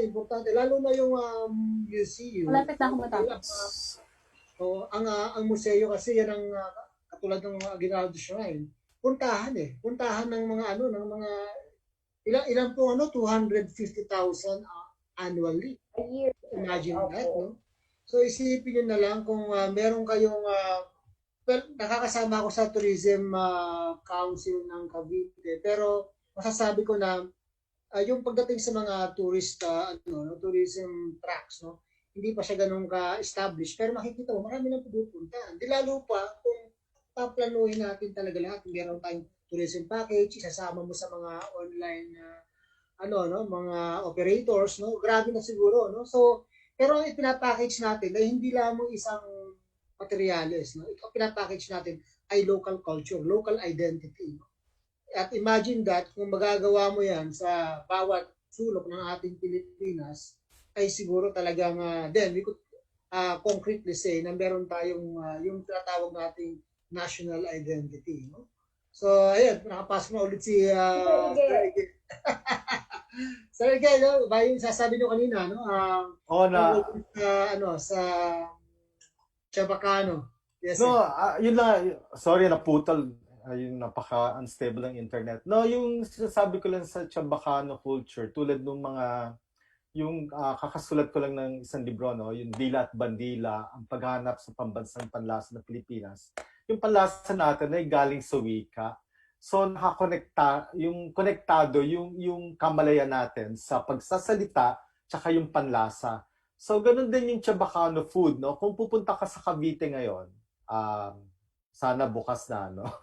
But kung kakain ka sa Cavite, yan, kakain. Kung kakain ka sa Cavite, mararanasan mo talaga yung iba't ibang klaseng pagkain na impluwensya ng iba't ibang klaseng kultura. Tulad nung pag kumain ka halimbawa sa Chifu Restaurant, ito yung Comida Cantonesa. So ito yung pagkain na naghahalo-halo yung Chinese tsaka Caviteño, which is essentially Chabacano. Tapos yung bibingkoy, halimbawa, yung tulad ngayon research ni Dr. Arsenio Manuel, yung prefix na BI, it means rice, no? So marami tayong mga pagkain or kakanin tulad ng bibingka, biko, which is rice-based, no? So yung bibingkoy, para siyang mochi, so para siyang, alam mo, napakalawak ng kultura natin, yung pagkain natin, no? Yung kultura ng ating pagkain na napakahirap i-explain. Kaya siguro ang hirap na hirap siguro ang Department of Tourism or yung advising or PR agencies to put together what is Filipino food. Okay? So, mahirap talaga eh. Kasi ang Pilipino, hindi tayo parang Hapon na homogenize yung culture natin. So, our country cannot be defined just by just one dish. Hindi lang adobo ang magde-define na kung paano tayo magiging no? So, mahirap talaga i-promote yung pagkain natin nationally or internationally. Kasi nga, napaka-varied ng ating kultura, napaka-rich. In fact, ito yung magandang problema. Kasi nga, wag na nating isipin na, okay, Filipino, what is Filipino food? Wag na nating itanong na yung tanong na what is Filipino food, kalimutan na natin yon. Ang isipin natin na lang is how, or i-rephrase na lang natin yung tanong into how food becomes Filipino. Mm-hmm. O kung paano nagiging Pilipino ang pagkain. Kasi hindi talaga natin masasagot ang what is Filipino food. At napakahirap i-promote internationally ang Filipino food kasi Filipino itself is a construct. Mm-hmm. Talking about construct, di ba? So, ang siguro, let's say, ang sisig, for instance, it's Kapampangan food. It's a food invented, generated, or created in Pampanga, in the province of Pampanga. But then again, hindi na siya Kapampangan food. Bahagi na siya ng Filipino food tradition. So, ang sisig ginagawa na sa Cavite, ginagawa na sa Bulacan, ginagawa na ng mga vegetarian, meron ng tofu sisig, no? So bahagi na siya ng Filipino culinary canon.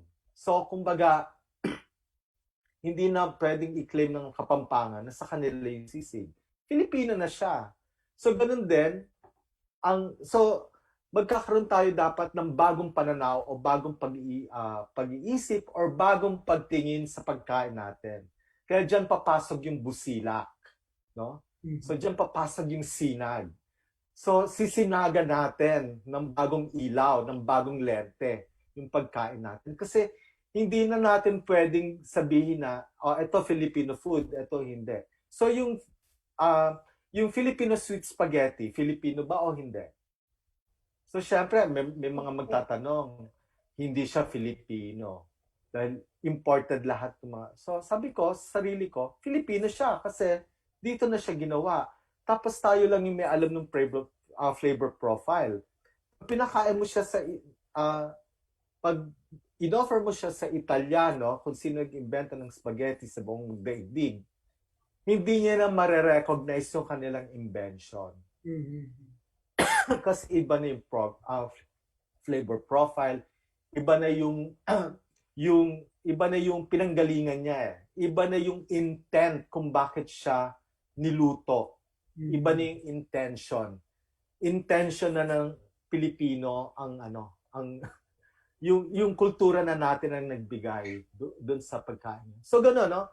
So yung mga natutunan kong words ngayon, like yung busilak, gusto ko 'yon. So sinaga natin ng bagong lente or ng bagong ilaw yung ating kultura, no? Whether it's intangible or intangible. So ang magsisimula talaga yung bago natin isipin yung national level, doon muna tayo dun sa ating core, yung yung alam natin, yung local level. Doon ako nagsimula sa background ko as Caviteño, as a resident of Caridad, Cavite City. Ito yung aking 5-kilometer radius. Ito yung pinag-aralan ko. So, pag-aralan muna natin yung local culture natin, tapos unti-unti tayo mag-regional, mag-national, at mag-international. Tapos kaya mahalaga yung yung ito na yung last mahalaga na hindi lang tayo magpro-promote, let's say sa DFA, no? How do we bring Filipino food abroad? Mas naniniwala ako, mas maganda yung programa yung comparative gastronomy. Let's say for instance, ano ang difference ng tamalis ng Cavite at tamalis ng Oaxaca sa Mexico, at tamalis ng Pampanga at tamalis ng Jalisco sa Mexico. So halimbawa, kung magkakaroon ng mga programa dito sa Pilipinas, sa Embahada ng Mexico, pwedeng magkaroon ng Tamales Festival kasi nga makikita mo yung saan galing yung kultura, tapos paano naging Filipino yung tamales, tapos saan galing yung tamales, tapos yung mas magkakaroon ng pagkakaintindihan kasi if this conversation happened 10 years ago, iba yung let's say for instance, pumunta ako ng Pampanga, kumain ako ng tamales. Sabihin ko, may tamales din kami sa Cavite. Pero mangyayari nun, hindi, mas masarap yung tamales namin. Hindi, yung tamales namin original. Sabi ko, so hindi pwedeng maging original yung tamales nyo sa Pampanga kasi galing Mexico yan. So ngayon, mas nagkakaroon na ng talagang mas malalim na diskurso sa pagkain na ngayon hindi na yung parang hindi, mas masarap yung tamales namin. So ngayon, ang manner of judging the food is no longer masarap or of course, like importante pa rin na masarap siya, na edible siya. But ang importante ngayon ay yung diskurso, saan siya galing, ano yung influensya, paano siya nag-develop. So, ganun na ngayon ang diskurso dapat na pag-uusapan natin sa pagkain natin. Hindi na yung competition. It's more of cooperation and looking at your food differently. Sir, maraming salamat po. Nag-iit na tayo, no? Pero maganda yung binabanggit ko. Alam na kung bakit. Kasi yung susunod nating webinar sa October ay nakafocus sa Dia del Galion, no? Ito tungkol sa Philippine-Spanish relations, or Philippine-Mexican relation, no? At sana nga matalakay natin yung mga bagay-bagay na binabanggit ninyo, no? So, yun lamang po, at maraming salamat sa ating mga kasama dito, sa ating mga speakers, kay Sir Ige, si Ma'am Paulette at Ma'am Cecille, no? Ako na bahala sa certificates ninyo. At para doon sa ating mga tagapanood, no? Karaniwan, tanong yan no? Makakakuha ba kami ng certificate of participation? Meron pong mga pamamaraan. Isa, yung iba po pumasok sa NQC portal. So, doon nila pwedeng makuha dahil yun ay computer-generated certificate. Yung iba naman po na nakapasok sa Zoom, ay bibigyan po namin ng link ang yung mga Zoom attendees para mag-fill out lang ng evaluation form, then makakuha din sila ng certificate. No? At ayun Dapat po, siguro may quiz, Sir Manny. Yes, Bago sir? makakuha ng certificate, may Google form na dapat sagutin. Pero iba yung quiz Ayun po, no? So, well, inuulit ko, ang programa po natin ito ay inihandog ng ating ng National NHCP, National Historical Commission of the Philippines, in collaboration with the Cavite Studies Center of De La Salle, Dasmariñas. Of course, the Local History Communities Network. Kanina pinabanggit sa igay nyo, at tayong lahat na dapat ay nanggagaling sa local, the regional and the national. Kaya very relevant yung binabanggit kanina ni Mr. Ryan Palad, local study centers. Kasi mga study centers, yan yung authority sa local level na merong hook sa community at scholarship. No? So, importante ang study center. Kaya yung mga nais magtayo ng mga study centers, kontakin po natin si Mr. Ryan Palad. Siya po, ang office po niya ay nasa GSIS Museum. No? Siya po ang director doon at makipag-collaborate po tayo sa kanila. At in terms of museums, Ma'am Cecil at si Ma'am Paulette. Ang project po natin ay in partnership with NCCA sa Kabansa, sa PHA, sa Tarlaqueño Study, sa Palawan Study, sa Bacoor Historical Society, at sa Cavite Historical Society. Sa Zoom, nakita ko may mga members na officers ng Cavite Historical Society dumating. Kanina pa si Dr. Diaz, pero dumating din yung ating si Ma'am Arlene Saunya, ang Vice President ng Cavite Historical. Of course, nanonood po si Prime Minister Dirata, ang Chairman of the Board ng Cavite Historical Society. So, with that, tangalan po ng, of course, ng Chairman ng National Historical Commission of the Philippines, Dr. Rene Escalante, sa bubuo po ng board. Sa ngalan po ng Office of the Vice Chancellor for Academics and Research ng aming De La Salle Dasmariñas, Dr. Marcos Hayes. Nagpapasalamat po kami sa pagdalo ng inyo dito sa webinar at inaasahan namin ulit ang inyong pakikilahok sa susunod na webinar. So maraming salamat po at huling word para kay Black Sir Ige. Masarap kumain, no? At kumain tayo ng ating pagkain Pilipino. So maraming salamat po at buhay tayong lahat. Bye-bye!